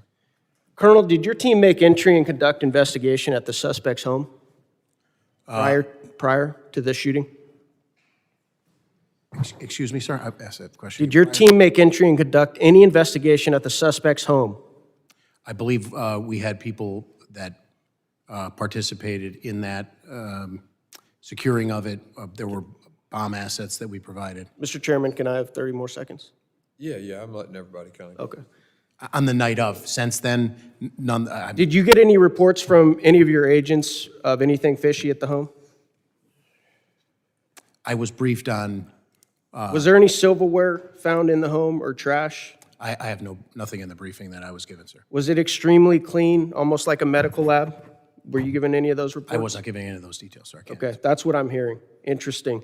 The last thing I want to enter into the record, Mr. Chairman, this is article opinion from, I believe, the Washington Post by Robert Kagan, "A Trump dictatorship is increasingly inevitable. We should stop pretending." This article compares Trump to Caesar and attempts to justify the assassination of President Trump. And I think even though we want to dodge around it and not make this partisan, I think we all know that a lot of this has to do with the rhetoric, the very violent rhetoric that has led up to this. Thank you. I yield back. Gentleman yields, and so ordered on the entry of that into the record. I now recognize Mr. Burkeen for 5 minutes of testimony, or witness questioning. Thank you, Mr. Chairman. Alexander, would you mind moving that just a little bit forward here so I can, Colonel Paris, can you see that, or am I obstructing your view? I believe I can see it, sir. Alexander, would you mind, I'm sorry, can we shift it just a little bit to your left, Alexander? There we go. Okay, better? Yes, sir. Okay, so this is a picture I took yesterday on the grounds, looking out of that second-story window that has the corridor that connects the AGR building, the American Glass Research Building, with where the shooter's location, and I'm going to stand up and I'm going to point to the shooter's location as we were made aware. From that X is where the shooter was shared with us. His body was found. From this viewpoint, there's some videos that make it look like he's more this direction, but from the perception, it kind of is confusing. But he was more towards that opposite side. This window, second story, it's the second window from the right side.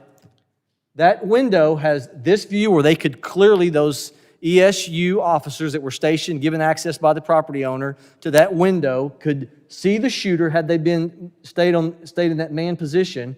This is there moving towards the location of President Trump with the red barns back here. His stage was right in front of that. And you can see a window here that is absolutely going to obstruct the view to be able to look to the 20 or 30 different barn structures, the cattle building, the sheep building, the hog building, the rodeo arena by the pond. The many structures, there's 50 buildings within a 500-yard radius of where President Trump was at. So many vulnerabilities. Do you see a problem with that window being in the way of someone being able from this position to be able to take care of the asset? A casement window would present a tactical concern for full field. And I understand potentially, this was air conditioning on top of this second-story building wasn't, and so maybe that was a consideration. But ultimately, Secret Service is the one who made the determination of placement or contacting or making sure the plan was in coordination with the property owner for gaining admittance from the property owner for this second-story window. Is that correct? That was Secret Service's plan. Correct. Ultimately, it's on this. It's on Secret Service for that plan. All right. My question is, if it's their plan, did they not indicate that someone had to stay manned in that location? Because we're being told that when the two officers, local PD, were trying to lift themselves on the opposite side to get a look at the gentleman, and he turns his gun and they dropped off the building, this would have been a perfect opportunity. Someone would be on the radio. They could have taken him out from this location. Did the Secret Service plan not include directives from staying in those positions? I don't know, sir. You don't know. All right, here's another question. With the 2 minutes that you said that there was an opportunity from the time that they were hoisted up, looked at the shooter, you're given the responsibility, as just as delegate in the outer perimeter, to secure the area. Why weren't they able to immediately call their supervisor, who would then be authorized to issue a hold on the asset or a get him off the stage call? Why does it have to be, as your testimony says, they took a picture, sent it to Secret Service 20 minutes before the incident of the shooting, and they have to wait for a response? Why is not the line of communication? I understand they're on different radio frequencies. Why were they not empowered to say, if we send something that's suspicious, then state police, local law enforcement, Sheriff's Department, each one, the head official of each one of those departments, if we entrusted them with enough responsibility to secure that environment, then we ought to give them the responsibility to issue a hold call because of something that they see as a threat. Are they empowered to do that, or does it have to all go through Secret Service to issue a hold? I can only say what I know about the state police operations plan, and I do not know the answer to your question, sir. So I do not know the answer. I don't know what the protocol would be to issue the hold order. And just as a point of clarification that I tried to clean up with the congressman from New Jersey before, when the two municipal officers were, one was hoisted. can I jump on that 2 to 3 minutes, because I got limited time here. Just to make sure, that was seconds before. That was seconds before Crooks started firing. Not, okay, you had said earlier today it was 2 to 3 I minutes, wanted to but make you're sure saying I seconds cleaned that up for before. the second time. Yes, sir. Okay, but even if they're hoisting, your testimony today, if I understood you correctly, it was 2 different officers that were hoisting to get a look at him, not the ones who were manned in this view. That is my understanding, yes, sir. Okay, so had they remained in there, they immediately would have seen the incident taking place if they were on the same line of communication, and they could have taken the asset out. I'm remiss to say that because I don't know what their general rules of engagement and assignment were from the Secret Service. It just looks to me like a major breakdown of communication. This procedure looks to me like it is lapsed with the ability of someone who, if they entrust them with the ability to secure these perimeter, they ought to be empowered enough to be able to give the authority on their comms to issue a hold. I don't understand that. With that, I yield, Mr. Chairman. Gentleman yields. And I'm going to say this because I have thoroughly enjoyed both of your testimony today. And there are a lot of guys up here on both sides of the aisle that are charged about this, that their emotion is not intended to communicate a lack of trust in the Pennsylvania State Police, or, I mean, you're being incredibly helpful today. Some of the things that we've discovered from your testimony have brought some frustration to our folks, and I hope you'll understand it in that context, that it's the energy is not directed at you. The failure to set up appropriate communication systems and to make decisions when they become aware of someone playing a rangefinder is what's got people upset. And that's on Secret Service. So I just wanted to make sure y'all heard that from me. Yeah, Mr. Chairman, if I was amped up a little bit, I concur. So greatly respect what you're doing. I now recognize Ms. Lee for 5 minutes of testimony. Thank you, Mr. Chairman, for having this hearing and for organizing this committee's trip to Butler, Pennsylvania. For us, being on the ground in Butler, Pennsylvania yesterday made clear the severity of the security failures on Saturday, July 13th. Those failures that almost allowed former President Donald Trump to be assassinated. Unfortunately, what has followed that failed assassination attempt is an erosion of public trust related to those responsible for keeping the president and the attendees of the rally safe. We've heard that because of a sloped roof, law enforcement was not able to safely secure the area that day. We've heard reports that certain officers abandoned their posts due to weather conditions. We've heard the Secret Service attempt to shift blame to state and local law enforcement, asserting that they failed to secure certain areas in the perimeter. Secret Service Chief Cheadle's resignation this morning is the first of many steps that need to be taken, and today's hearing is just the beginning of our process to get clear, accurate information about this issue, about the failures associated with that day, and ensure that not only Congress, but that the American public get the answers that they deserve about these events. Mr. Yost, I'd like to start with you. The Secret Service is always the lead in providing security for these types of events that involve one of their protectees, but they clearly rely on their partnerships with state and local law enforcement as they move to different locations around the country. Are you concerned that former Director Cheadle's comments to ABC News, which many people heard as blame shifting to local law enforcement, could undermine the level of trust between state and local authorities and Secret Service when they come to communities around America? Yes, I absolutely do, and our organization actually issued a press release stating just that. Our relationship, it's impossible for a federal agency to do their function without including local law enforcement. That's a given. And that relationship is built on trust. And when comments were made, like what made on ABC, then we felt the need to to call her out on it. And do you believe that the federal government's statements to the public, to the American people, after this attempted assassination have helped or harmed public trust in law enforcement overall? You know, I'll say this. The very powers that we have are the ability to do our job as law enforcement officers is directly related to trust. And in an investigation, there's a fine line between what you do in order to protect an investigation and also be accountable to the public you serve. And when you don't walk that fine line, then it does create distrust. And it does cause a lot of confusion. A lot causes people to fill in their own blanks. And as a result, this is what we see. Sharing accurate information is important to keep everyone informed so that it doesn't run in different directions. And as the American people wait for an after-action report, what can or should law enforcement agencies at any level be doing to address concerns about transparency and protect that public trust? Well, I'll start right here. I mean, you have the Pennsylvania State Police have filled in a lot of gaps that should have been filled in a long time ago. This is information that should be known to everyone. It is, you know, essential facts. It doesn't change.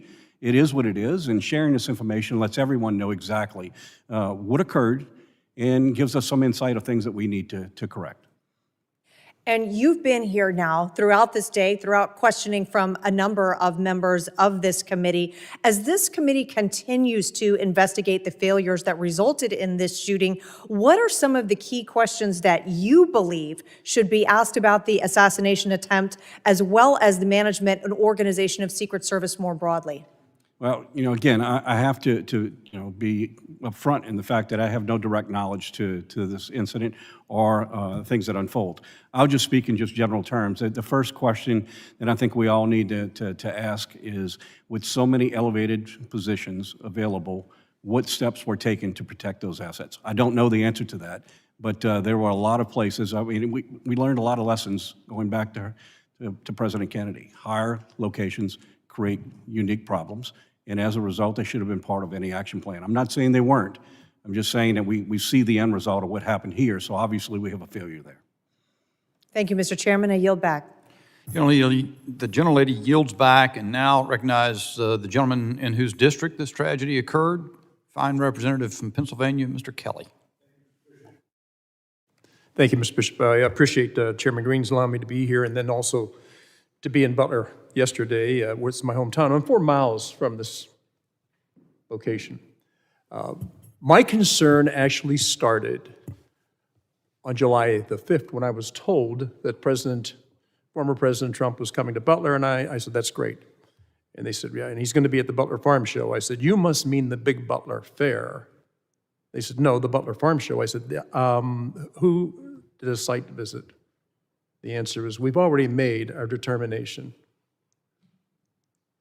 My question then was, so then what you just told me is nobody's been to that site. I will just tell you right now that what you are planning there is not proper for the crowd that's going to show up. At that point, the person on the phone said, Mr. Kelly, there'll be 6,000 or 7,000 people there. I said, well, that tells me even more about the fact that you have no idea where you're going. And historically, what has happened whenever the President Trump had come to Butler, we got 55,000 people at that rally. And he said that was before, when he was president. He's no longer president.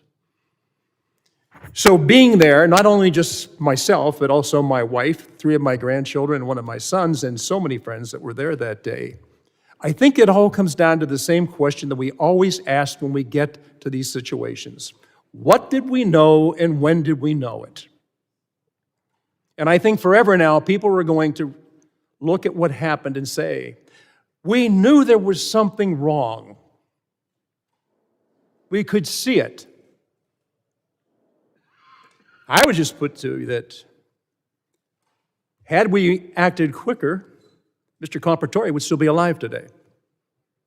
President Trump would not have been wounded, and 2 other people who were that day would not have been wounded. And in a greater sense, the American people have been wounded in a way that they have lost faith, trust, and confidence in how we protect certain people.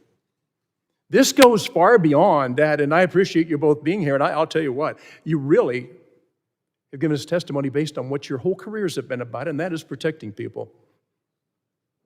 For some reason, on July 13th, we knew something was wrong. Every person I've talked to that was there that day or responsible for protection says, we did our job.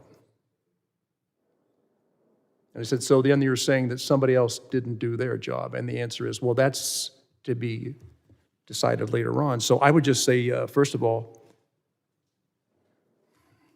I meant what I said. I think the American people now are deeply wounded, and the faith, trust, and confidence we need to have in our government has been fading for too long. I was there with the Pennsylvania State Police. I've talked to the Pennsylvania Police since then. Mr. Yost, thank you for your career. But at the end of the day, we don't have the answers we need to have. And I said it earlier, and I mean it. There is no reason for Corey Comprovatore to be dead today.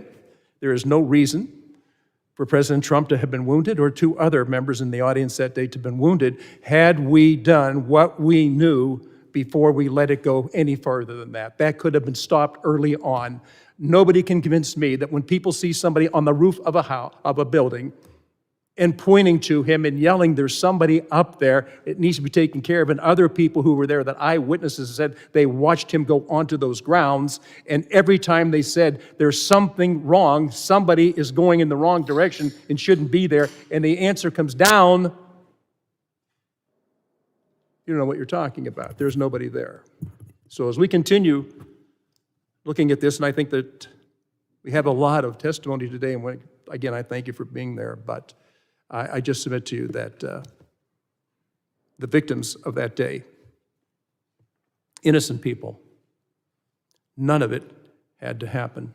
We knew beforehand, and we could have prevented it, but we failed to act when we should have acted. So I appreciate your careers and everything you've done. And Chairman, I appreciate the fact that I've been able to be here today and that you came to our town yesterday, in a town that I have lived. This spot is a place I've been at many, many, many times. I just cannot understand why we didn't act when we knew there was something wrong. At the very least, they could have taken President Trump off the podium, and some of the other activity after that never would have taken place. So thank you for having me here, and thank you both. Colonel, Mr. Yost, thank you so much for being here. I appreciate it, but there is far, far more we have to learn. Thank you, sir. Thank you. We're going to do another round of questioning, and I don't know, Mr. Gray, if you're going to want to ask any other questions. Or, I'll have a couple, okay, sir. Sounds good. So you'll follow me, and then we'll go around. I just want to get back to this text message that was sent at about 20 to 25 minutes prior. That text message was a picture of Crooks. Was it a picture of him pointing the rangefinder or of him just looking suspicious? Chairman, I have not seen the picture that was sent, so I don't know. But my understanding is, to the best of my briefings, it was the pictures that were initially taken by Butler ESU. Okay, so that was the 62-minute prior. Okay. At 20, 25 minutes prior, though, someone saw him pointing a rangefinder and taking range estimation or range readings, right? I don't want to speculate as to what he actually was doing with the rangefinder, but the rangefinder, my understanding is, was the heightened suspicion. Yes, sir. And he was pointing it. Because a rangefinder, I guess you can have it digital and do it like this, but there are also rangefinders you look through and you have a reading. Do you know description of the rangefinder? It was not briefed to me. I can't okay.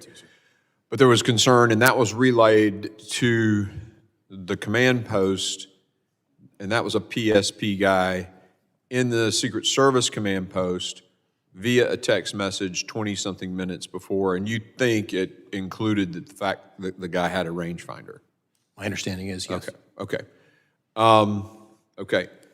Then you mentioned that the two ESU guys that were in the second story, in truth, to me, it appears to be a second building behind it that got joined by all these different, the breakup of that whole complex and the intricacies of, places to hide and move around, all the little alleyways, is because they built tunnelways, or not tunnels, but hallways that were covered between each of these different buildings. So it's actually a separate building with a amended. Connector. Yep. So there are two guys in that building.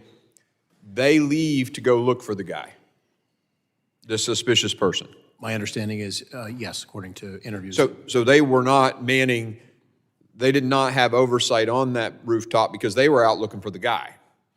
Correct. My understanding is it was the grounds around there, to see it photographed now or on your tour yesterday, without scores of people traversing from different parking areas to make ingress into the secure perimeter, that there was a concerted effort to try and identify and make contact with him. Sure. In conjunction with other, I was briefed that there were 2 other suspicious individuals that simultaneous to this, not terribly too far away, distance-wise, I don't have the specifics, but those- this is all occurring contemporaneously. But one of them, Crooks, had a rangefinder, and so they leave and they go, look, he's suspicious.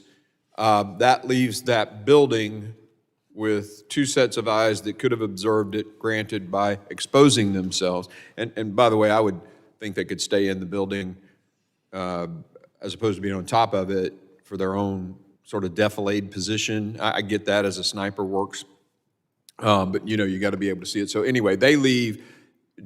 Did they was Secret Service notified that they were leaving to go look for this guy, and thus those eyes on top of the building not? I do not know, and the other thing that I do not know is where else Butler ESU sent that information. I have not been briefed on that. Who told them? Who told them to go look? Do you know if they were told to go look? I do not know, sir. We just know that they did go look. Yes, sir. And I said a very concerted effort with all of those alcoves and all of those buildings was made. There were 2 additional officers who, again, I don't know the specifics of the timeline. I don't know the specifics of the logistics of how that information was relayed, but I'm briefed that they came and they made a very concerted effort to try and locate Crooks. But it seems to me that that was leaving that extra set of eyes on top of the building.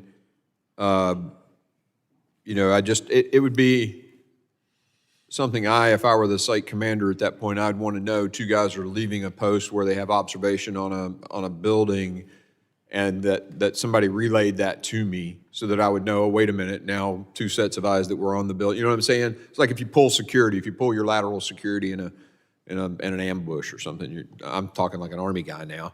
The commander's going to know that guy's moved away from there and now he's got a blind spot, right? So I just want to make sure, I want to dig into that a little more. Obviously, you don't have the answer, so we'll dig elsewhere. But I find it interesting that they leave, this guy is so suspicious, has a rangefinder, they leave their post that they are manning to go look for him, yet Secret Service, and they get told about it 20 to 25 minutes beforehand, but Secret Service still lets the president go on the stage. I'm just totally blown away by that. But again, there's more details to be had.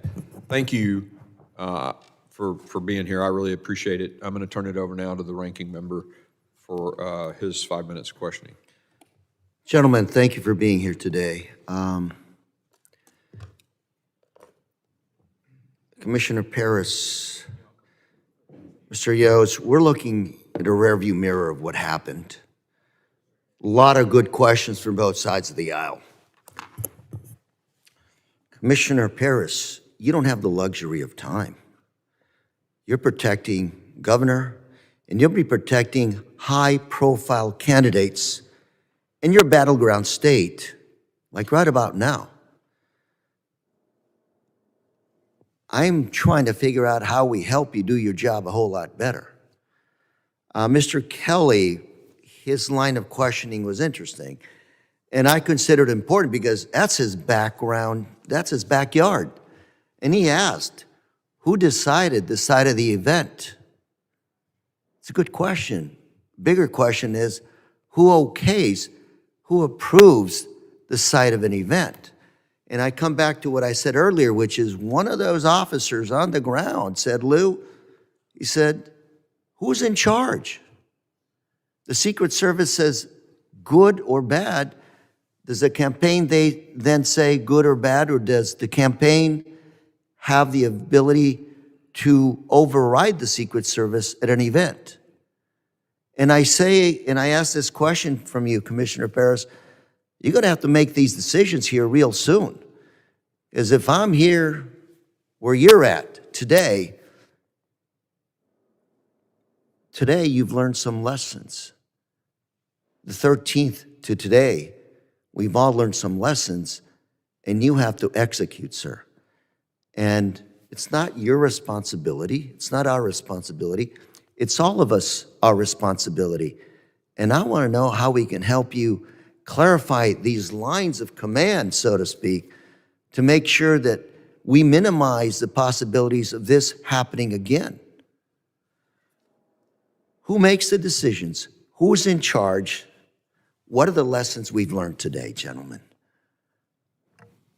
Sir, what is it that we can do to make sure that it's not going to be on your shoulders? You're not going to be able to resign. You have to execute. Please.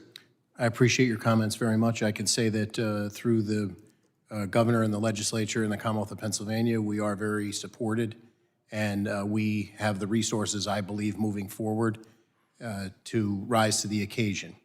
The Secret Service remains the agency with the most experience, traditionally, when you talk about organizational knowledge to carry this forward.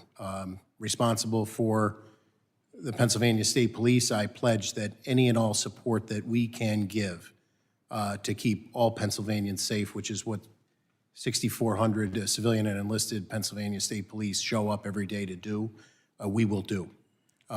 We want a robust republic, and we want to secure people's ability to express their views, and we have worked diligently and will continue to work diligently to make sure that that happens, sir. Commissioner Paris, you are the thin blue line. Keeps us safe. Secret Service is an even thinner line that keeps, in many ways, our democracy functioning, protecting us. They have to score 100%. They cannot let one bad thing happen as they did on the 13th. I want to make sure that we know that we give the Secret Service the ability to make those decisions when it comes to the safety of our candidates and elected officials. And for the third time, I'm going to repeat those words that were told to me by an individual, law enforcement individual on the ground when he said, Lou, who's in charge? Is it the campaign or is it the Secret Service? And I'd like to get to the bottom of that and make sure it's the Secret Service that's in charge. I don't know who is in charge, and I hope to God that we do find out. And I hope it's a Secret Service, and if it is a Secret Service, that reaffirm that they are in charge, because the buck stops somewhere, and it's got to be here. This committee, the government, with us in Congress. Gentlemen, thank you very much. And Mr. Chairman, I yield. Gentleman yields back. I now recognize myself for 5 minutes of questioning. Colonel Paris and Mr. Hughes, I appreciate your patience in being and continuing through this questioning. And I would submit that I think your candor, Colonel Paris, has been very refreshing, and it paints a clear contrast from what was the testimony of the director of the Secret Service yesterday, who's now resigned. But her resignation doesn't resolve a thing. And in fact, the criminal investigation that your department is undertaking, that presumably Butler authorities may be involved in, FBI is undertaking, those don't really resolve anything. They affix criminal liability of someone who's presumably, if they acted alone, is dead. What is the most important issue is we have a national security crisis. We have right now, the only person who's been inactivated, as I understand it, is the sharpshooter who took the perp out. The people who made what appear to be unbelievably horrendous decisions.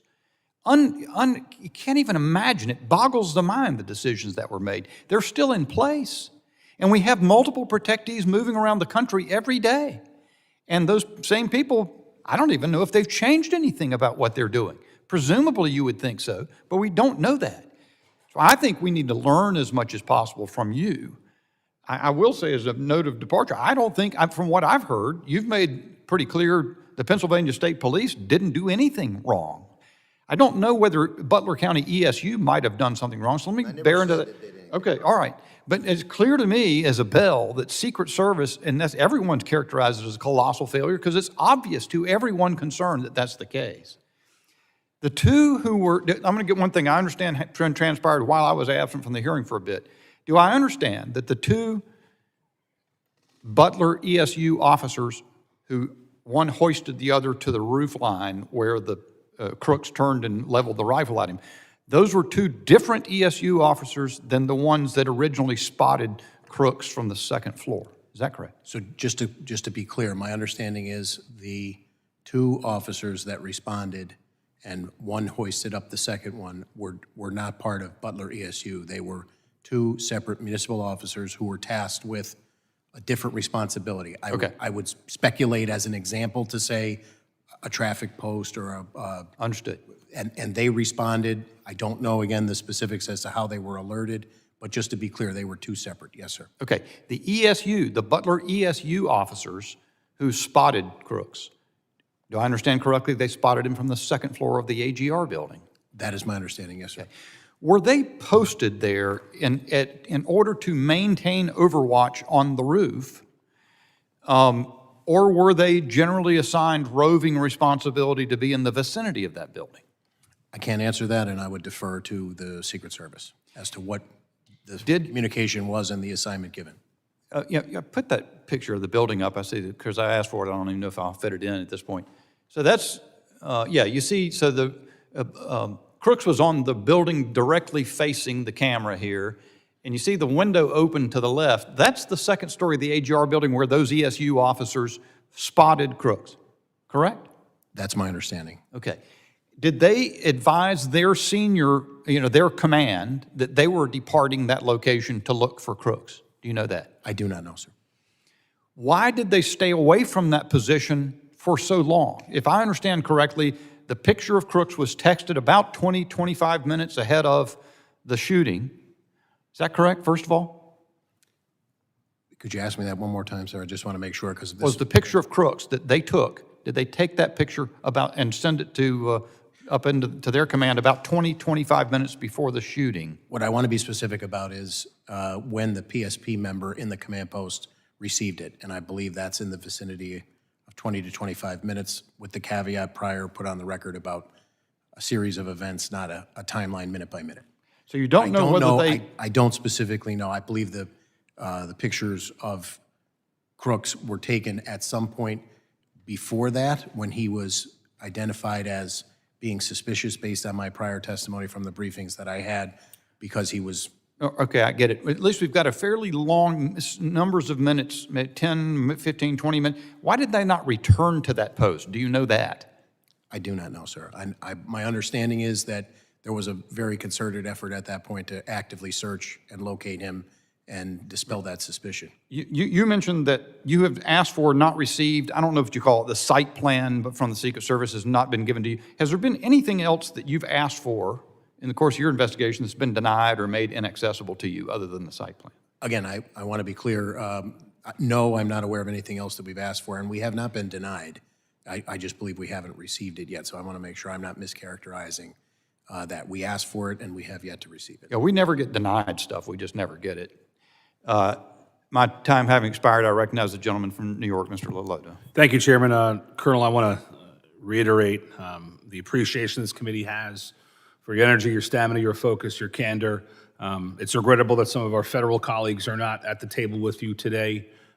We would have liked to extract for them some of the facts from 10 days ago. My colleagues from both sides of the aisle, I think, asked good, fair questions of you, and you gave good, fair, accurate responses to them that helps us understand July 13th a little more. It was only 10 days ago, and we're probably only in the infancy of that investigation of our oversight responsibilities, but you've provided us a lot. I want to use the remainder of my time to look forward. There's going to be a lot of conjecture about what happened and who's at fault, but putting that aside, we've talked about flaws that happened on July 13th, be it tactical flaws about communication, strategic ones like lack of drones, administrative ones like command and control and who has what authority, what are the rules of engagement. So I wanted to ask you, Colonel, and it's been said, Pennsylvania is going to have a number of more rallies, appearances, where the public is going to interact with presidential candidates from both sides of the aisle. What are you going to do? How are you going to assert yourself in your leadership role to reduce the likelihood of an incident like this, specifically with respect to tactics? We understand that radio communications were a weakness. Do you have a perspective on looking forward, how you might command your officers in a different manner to ensure that from a tactical perspective, specifically with communications, these events are held differently in the future, sir?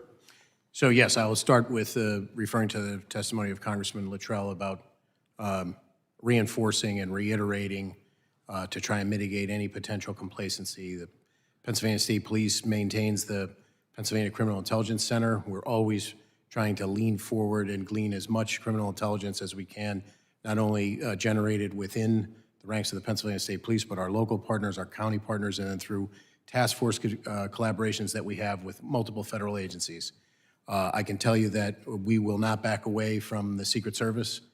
We will lean forward to support them, and all of the resources of the Pennsylvania State Police will be brought to bear to keep Pennsylvanians and those visiting the Commonwealth safe. Have you considered communications specifically? Different radios, training on those radios, other communications devices, be it digital or voice or whatever. Have you considered prospectively either acquiring new technology, implementing new training, or otherwise developing tactics that allow not only state and local to communicate better with each other, but also that communication to be shared more effectively with your federal partners? I would say in the short term, coming up to the election, there's an extreme temporal component there that would make that difficult. Maintaining critical communications during any operation, be it an investigation of a traffic crash or a major investigation, a Cavalcante manhunt, an Eric Freen manhunt, a 95 bridge disaster, a derailment of a train on the border with Pennsylvania, a 6-hour running gun battle in Juniata County. We're always looking to get better, and communications that we maintain are a critical part of that. So I can commit that we will try to get better. If there is something that these future endeavors, which we've committed at the top of the testimony to be a part of, proves that we can be better, we're always looking every day to get better. I know that members are allowed to, through the appropriations process, advocate for more resources to come to their state and local their state and local law enforcement partners for things like communications devices. I know that I've been able to lean into that process here, and I would sure that Mr. Kelly and others from the Pennsylvania delegation would endeavor to use federal funds to help augment your ability to increase your ability to communicate among each other and also with federal partners. I want to move to strategy, thinking a little more outside the bubble in the days and weeks leading up to an event. Colonel, do you have a sense on prospectively technology that you use like drones, other decisions you might make like stationing somebody on a nearby high vantage point like a water tower? You've heard some feedback from some informed members here today. Are those things helpful for you to plan moving forward to seize opportunities, both technological and physical, for events moving forward? Short answer is yes. Our undercover assets and the surveillance and intelligence gathering is something we rely on heavily. We do have some drone capabilities that we're always looking to augment, but they're a phenomenal tool, and certainly their use will only expand into the future, probably long after my career and somebody who comes well after. But we're always looking to lean forward and do the job better, sir. And I think what I heard, Colonel, from the totality of the interactions today was administrative issues, issues related to command and control, rules of engagement, who thought they had what authority, who thought they had to call somebody to do something.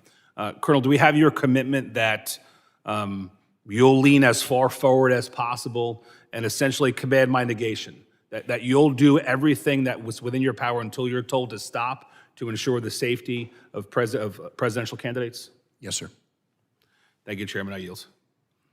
Gentleman yields back, and Chairman Green's going to return momentarily, so I want to keep the hearing going pending his return. And I've got a few more questions, and so I will call a third round of questioning. And let me then recognize myself for 5 minutes. Colonel Paris, did you say? I think I heard you say in the course of the hearing that you believe Mr. Crooks fired 8 shots, and that 8 shell casings were recovered. Did I hear that? Yes. Okay. Were they all recovered in the vicinity of his body? I'm told that they were. when the information, let's see, the information concerning having identified Crooks as a suspicious figure was relayed, and the text message was sent to the Secret Service Command Center. PSP was present, I understand, is that correct? The PSP member who received those from Butler ESU? That's what I want to clarify first. Was it a PSP member who received that text? So I can comment that it was a PSP member who received that from Butler ESU. And passed it, and then advised Secret Service? Immediately advised Secret Service, and then passed it at their direction to a telephone number, texted the information to a telephone number. That's what I was briefed. That was given by the Secret Service representative. Did the Secret Service representative indicate to whom that connected? Who was being sent the information via that number? I do not know. Our understanding was from an interview that we conducted that it was some sort of tactical asset of the Secret Service. Was there any comment or discussion in the command center about the advisability of keeping the president off the stage until the matter was resolved, either at that moment or later? I do not know, and I would only underscore what I said before, the distinction between suspicion versus a threat. At that point, I think concerning, but it was still, the perspective at the time was suspicious and not yet a threat. How did, so the information was relayed from ESU officers to a PSP. Do I understand that correct? Yes. Did ESU have command officers in the command center? That was asked earlier, and like I said, I received a briefing that my understanding was that there were Butler County representatives in the command post, but I cannot definitively tell you from any briefings that I've had who and when they were there. Do you have any insight why the Butler ESU officers transmitted that information to a PSP representative rather than to a Butler ESU representative in the command center? I understand that there was, the Butler ESU person from whom it came and the PSP member to whom it was sent they essentially knew one another.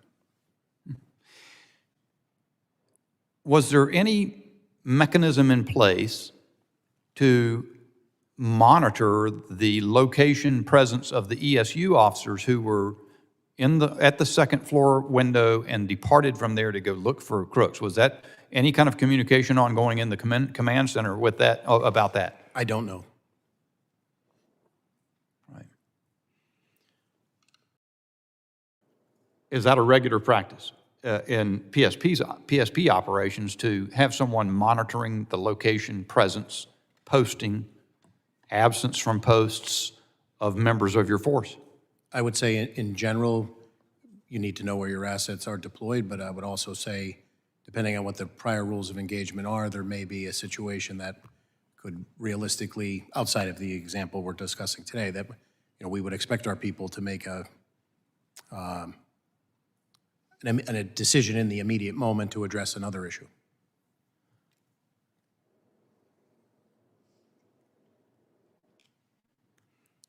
All right, I yield back and recognize the gentleman from California, Mr. Correa, for 5 minutes. Thank you, Mr. Chairman. Again, gentlemen, thank you for being here. Something Mr. LaLota said that I want to emphasize and underline, which is, gentlemen, I hope you lean forward when it comes to making decisions, making what your gut tells you is the right decision when you're out there trying to protect American lives, especially those of candidates. The situation is an interesting one because in this committee, we have been talking about domestic terrorism as being a bigger threat to the United States than foreign terrorism. And I would imagine, based on the facts that we know them today, this is a domestic individual that God knows what motivated him to do what he's doing. He was looking up information according to what I've read. He was looking up both Democrat and Republican candidates. God knows what set him off or where he was going. or what targets he was really focused on other than possibly the opportunity. This is not good news because this is essentially a lone wolf, it would appear, that just, God knows what motivated him. And I'm bringing this up because, Mr. Yost, you represent thousands of police officers in this country. A lot of them doing the job to the best of their abilities. And yet these are challenges that are very hard to take on. How do you, I mean, based on what your officers say out there, what is it that we can do to make your job better? What is it that we can do to begin to get a grip on these lone wolf attacks that are domestically motivated and grown? Well, sir, I'm not too sure I have an easy answer for you on that one. I will tell you that we live in extraordinary times right now where we've gone from talking to people to talking at people. And I think what you see over a period of time, this is eroded to a part where I think through social media or whatever events, we built a community around our own belief systems. And I think that in some ways is what empowers some people who act out on things. We may never understand why some people take the actions they do. I think we're just in some extraordinary times with so much hate in our country. And that's across the board. As a law enforcement officer, we went through that period of time of the dehumanization of law enforcement. It certainly took a toll on us as a profession. I'll give you some examples of how dangerous it is to be a police officer right now. Last year, there were 378 officers that were shot in the line of duty. 60 died. And the number of ambush attacks on law enforcement officers were over 100. That's last year. This year, already, the first 6 months, we're at 200 officers have been shot in the line of duty. Last year? Last year was 376. And this year we're at? This year we're at 200 just in the first 6 months. So we're on par, or it will exceed what last year's been. There's just so much hatred in our country right now, and I think that I agree with the statements made by pretty much everyone in this room. We need to turn the rhetoric down. I think it's not serving to anyone. The hatred that we have across this country permeating into everything we have, and that's everybody owns a little bit of responsibility with it. We need to focus on finding solutions to problems rather than blaming others for what the problems are. I know that that's not your question, but I think it. Well, actually, you are answering my question, sir. I'm sorry, what? You are answering my question. Yeah. So what can be done, sir? We really need to turn our rhetoric down. We need to recognize that in reality, this is the reality when it comes to law enforcement. The majority of violent crime in this country is committed by a small percentage of people. And when we're able to separate them from the people that they prey on, we impact crime. We struggle in this country because law enforcement officers are doing their job to try and separate that. But I think our system has just so many layers in it that shows that it's fractured. And we really need to get back to the real business of protecting the people we serve. That's the end of the day, that's what's most important. And so we live in some extraordinary times. I look at what happened here on the political stage. It doesn't surprise me because this has been happening across our country, across a number of individuals. Commissioner Harris, any thoughts? I would just say that we endeavor to try and be the most professional that we can to earn that respect every day.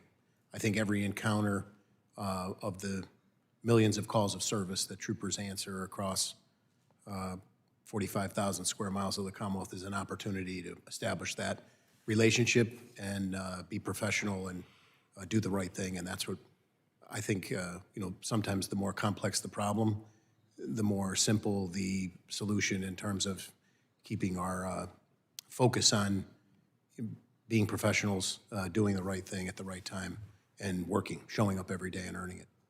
If I conclude by saying that thank you for your service to our country and to our communities, keeping us safe, and consider us, I think I can speak for everybody up here, consider us partners of yours. Work with us, talk to us, not at us, but with us, so we can figure out how to solve some of these issues. Thank you very much, Mr. Chairman. My time is up. Gentleman yields back, and all time having expired in the second round of questioning, I would yield to the ranking member for a closing statement if you have one, sir. Thank you, Mr. Chairman, and I do. And again, to repeat myself, thanks our witnesses for being here today. And I want to thank our chairman for calling this most important hearing. July 13th was a tragedy. Can't let it happen again.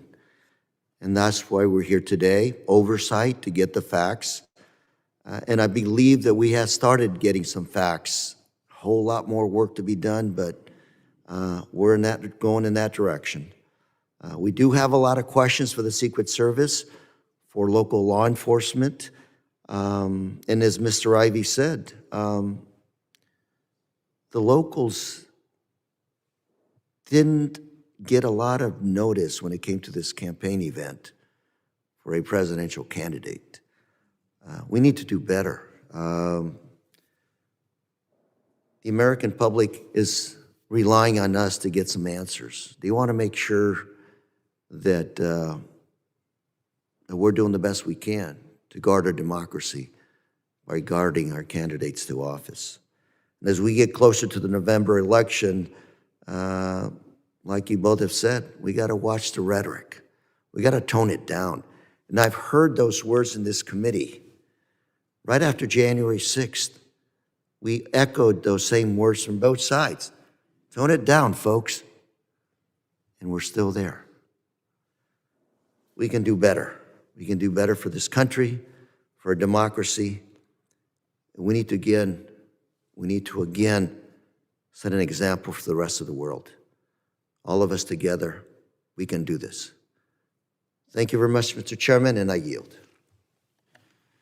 I thank the gentleman, and I'm going to give the chairman's closing statement for him, but it's prepared here, and I think that is the appropriate way to end. Before I do that, I want to say thank you to the witnesses, especially Colonel Paris. I will say that in the North Carolina Highway Patrol is an institution in my state that I have not, until I had occasion to serve in the legislature and then subsequently run for Congress and serve districts that have constantly changed in North Carolina, and I have seen institutionally how the State Highway Patrol has then fed the sheriff's offices over the course of time with the elected sheriffs who've come up in that institution. And I don't know that much about your organization, but you remind me of the fine men and women of the North Carolina Highway Patrol, and I really do appreciate your candor.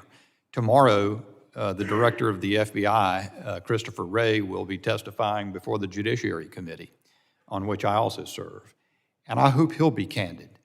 I believe there are moments when the sanctity of criminal investigations needs to be tempered by the fact that the nation needs answers to a national security crisis, as I suggested before. You have been candid while still protecting the sanctity of the investigations that are ongoing, or of which your agency is a part, and I appreciate that very much. So during this hearing, we got the news that Director Cheadle resigned. After refusing to give straightforward answers to Congress and the American people about the Secret Service's failures on July 13, seeing the chairman return, I'm going to pause and let him give his statement, which I had commenced. You're closing for me there?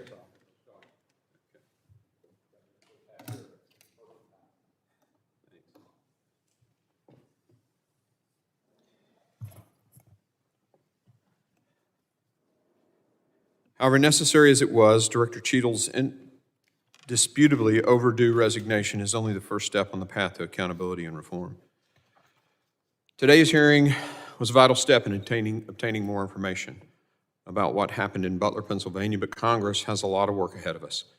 I think today, as we've questioned these professionals who've served their communities and their states for their lifetime, we've discovered a lot of facts, particularly about the operation. Yesterday when we were on the site, we learned about the planning failures. Today we've learned about conducts of the operation failures, communications and things like that, people moving and maybe not notifying, those kinds of things. Secret Service making a decision to not stop the president when a guy's using a rangefinder and is described as suspicious looking. I just boggles the mind. We're going to continue to investigate the failures of the Secret Service. Our mission is very clear. We've got to get to the bottom of it. This can't ever happen again. I want to thank both of you for serving and for a very long testimony today. Thanks for sticking around and letting us. We're going to have lots of other people come in here, and we're going to get granular on all of this stuff. But this is the closest that anyone's come to taking the life of a president or a presidential candidate in over 4 decades. It can never happen again. It just simply cannot. So we're going to continue our fact-finding to figure out exactly how it happened, much like a after-action review would. Identify all those areas and ensure that Secret Service, whomever steps up to take that leadership role now, does so and addresses these things. Again, thank you, gentlemen, for being here. And if there are members, what often happens in our committee hearing, they'll have questions that come to them. They have a few days to generate written questions. Would you be open to us sending those to you and you just send a letter back with the answers in writing? Okay, thank you. I appreciate the affirmative nods. Again, thanks for being here. And I think both sides of the aisle did an amazing job. And you made some closing comments, Mr. Gray. Did you get a chance to? Okay, I'm sorry I missed them. I'm sure they were. Second shot, I can repeat myself. I'll go watch the tape. The committee stands adjourned.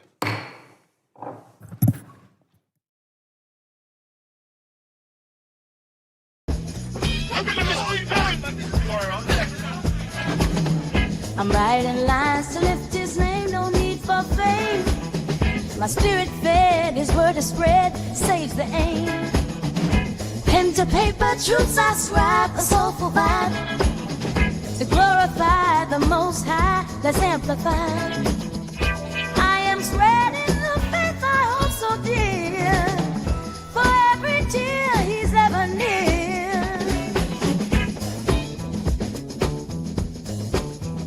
Choirs rise on Sunday morn, His love we adorn. Each melody a testimony, hearts reborn. In every